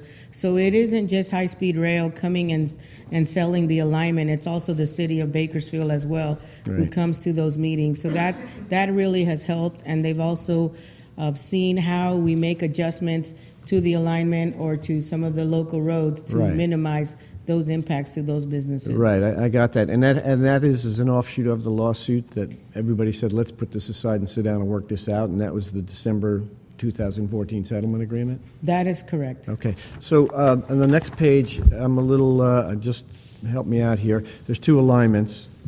One is the locally generated with the F Street station, and the other is the hybrid alignment. The other alignment was the approved alignment Yeah. in the current document. which Okay, we so call the- where are we? I wasn't clear. Are we on, do we have this alignment decided upon? Are we still working on the environmentals, or? Well, we're still working now on collecting all the environmental studies along the new alignment, and then Okay. we would be comparing those to the existing hybrid alignment. Okay, good. Thank you. And so we'll come back to the board showing all of the comparisons of the two alignments. Is there an active group fighting for the hybrid alignment, or are we? Never mind. Take it. Withdraw the. Thank you. Ms. Selby? Yeah, I just wanted to clarify. I think I may have misheard, but maybe not. Did you say that the high-speed rail is going to go through the middle of Sumner Street? Right, so we're proposing, so Sumner is a city street, and we'd be on a viaduct. And so we'd be creating a median, and so our foundations and columns would be above that. That was working with the city. We felt that would be the best, but we would be able to still, all these businesses to stay open. And we would be reconfiguring how Sumner, we'd make it converted to a one-way street, but they would still have plenty of parking and be able to stay in business. And this is their preferred way of doing it? This is, yes, in working with the city of Bakersfield. Okay, thank you. Okay. Those are all my agenda Where do you want to go items. next on the agenda? I'll pass it on to someone else. All right. All right, thank you. Thank you, Ms. Gomez.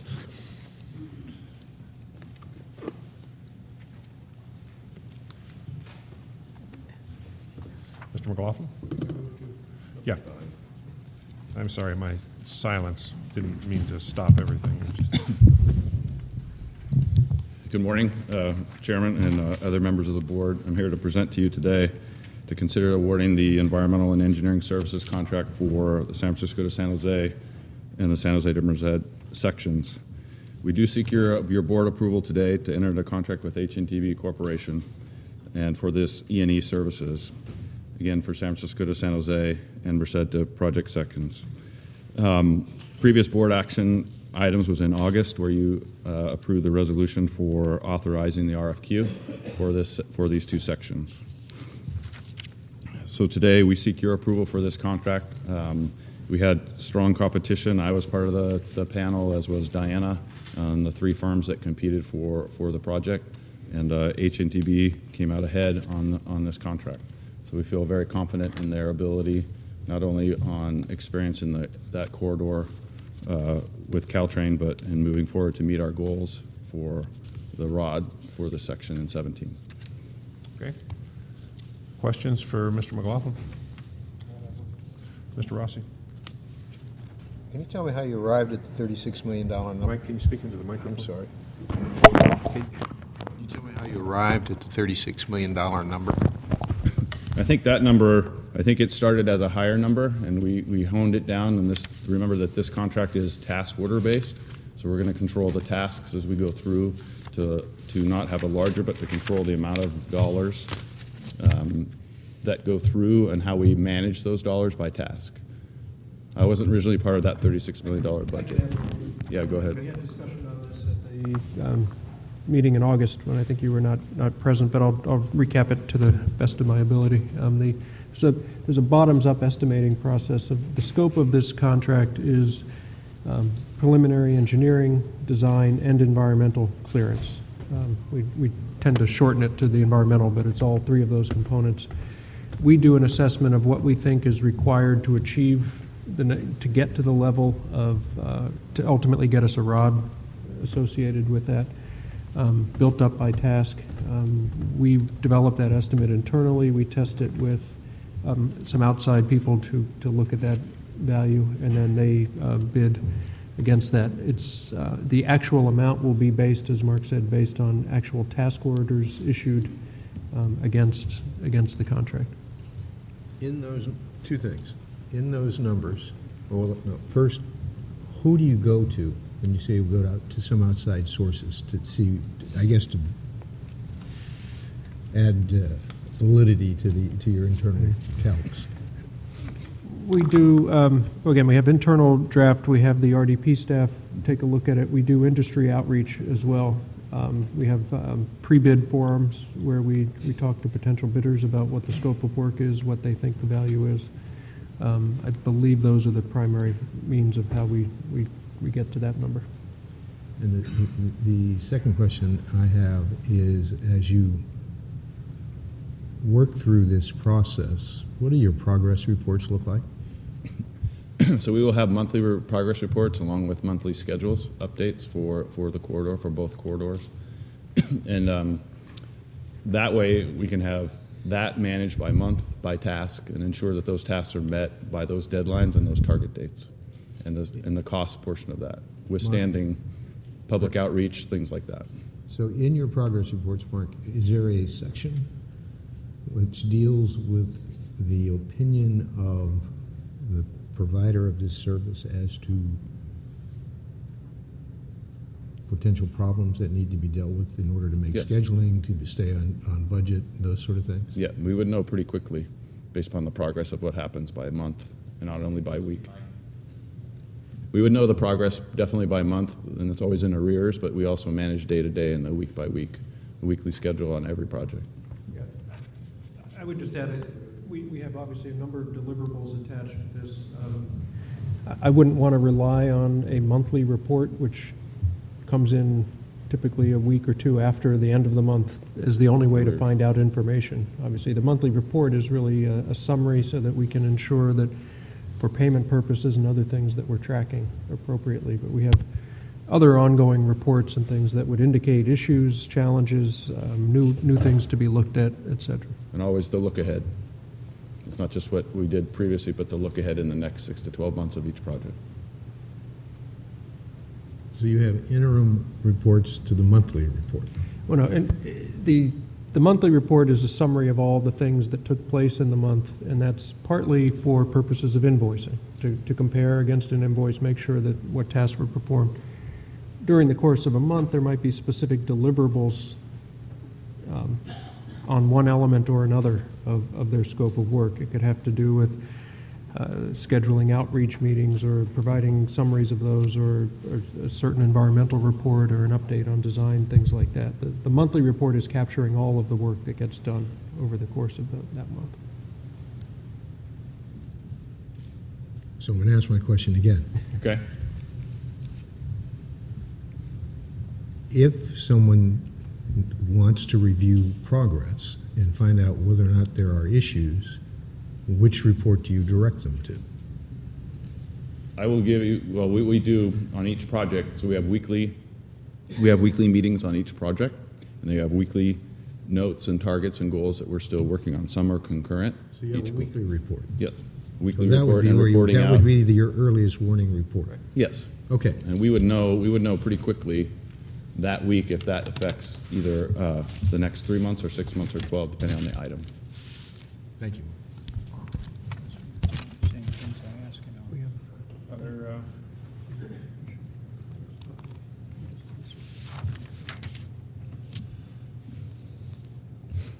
okay.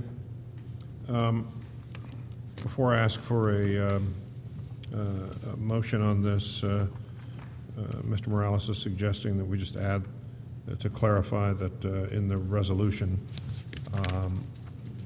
that the CEO is authorized to enter into and execute a contract for environmental engineering services for the San Francisco to San Jose and San Jose Merced project sections.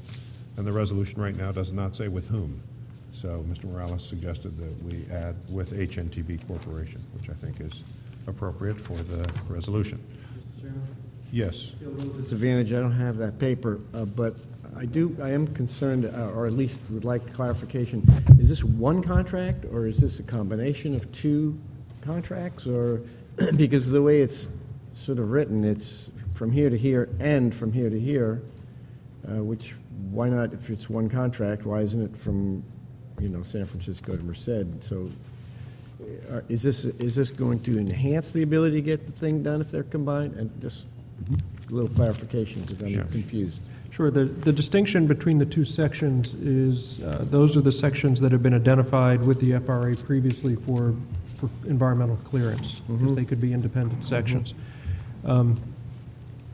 And so we would, but what we've looked at is that at San Jose in particular, we need to look at how the two link together. We don't want them looked at separately. Makes So sense. that's why it's a single contract to look at both sections. So it is a single So it's a contract. blended contract. It's a blended contract. Right. I guess you could say, yes. We think it's a better way to coordinate the work, to look at the entire stretch and how they tie together. Right. And if I could comment too, each corridor is a little different. You have the urban corridor, and then you have more from San Jose to Merced, is a little different type of corridor, and each Right. one will have their own task orders. And So then they'll be each- sort of somewhat handled separately, Yes. but except where they come together and two might- project teams. Yeah. And the Okay. advantage is that one team, that San Jose, that connection, or near Tamian, is important to make sure that happens together. Okay? Yeah. Other questions? All right. Do we have a motion? So moved. Okay, it was moved by Vice Chairman Richards and seconded by Mr. Rossi and Mr. Correa. Would the Secretary please call the roll? Vice Chair Richards? Yes. Vice Chair Selby? Yes. Director Rossi? Yes. Director Correa? Yes. Director Curtin? Yes. Chair Richard? Yes. Thank you, Mark. Thank you. Okay, we've reached the end of our regular agenda, and I've determined that we do not need to enter into a closed session today to go over any issues, because nothing much has changed from our last meeting. And so with that, and in view of the plummeting blood sugar of everyone in the room, this meeting is now adjourned. Thank you.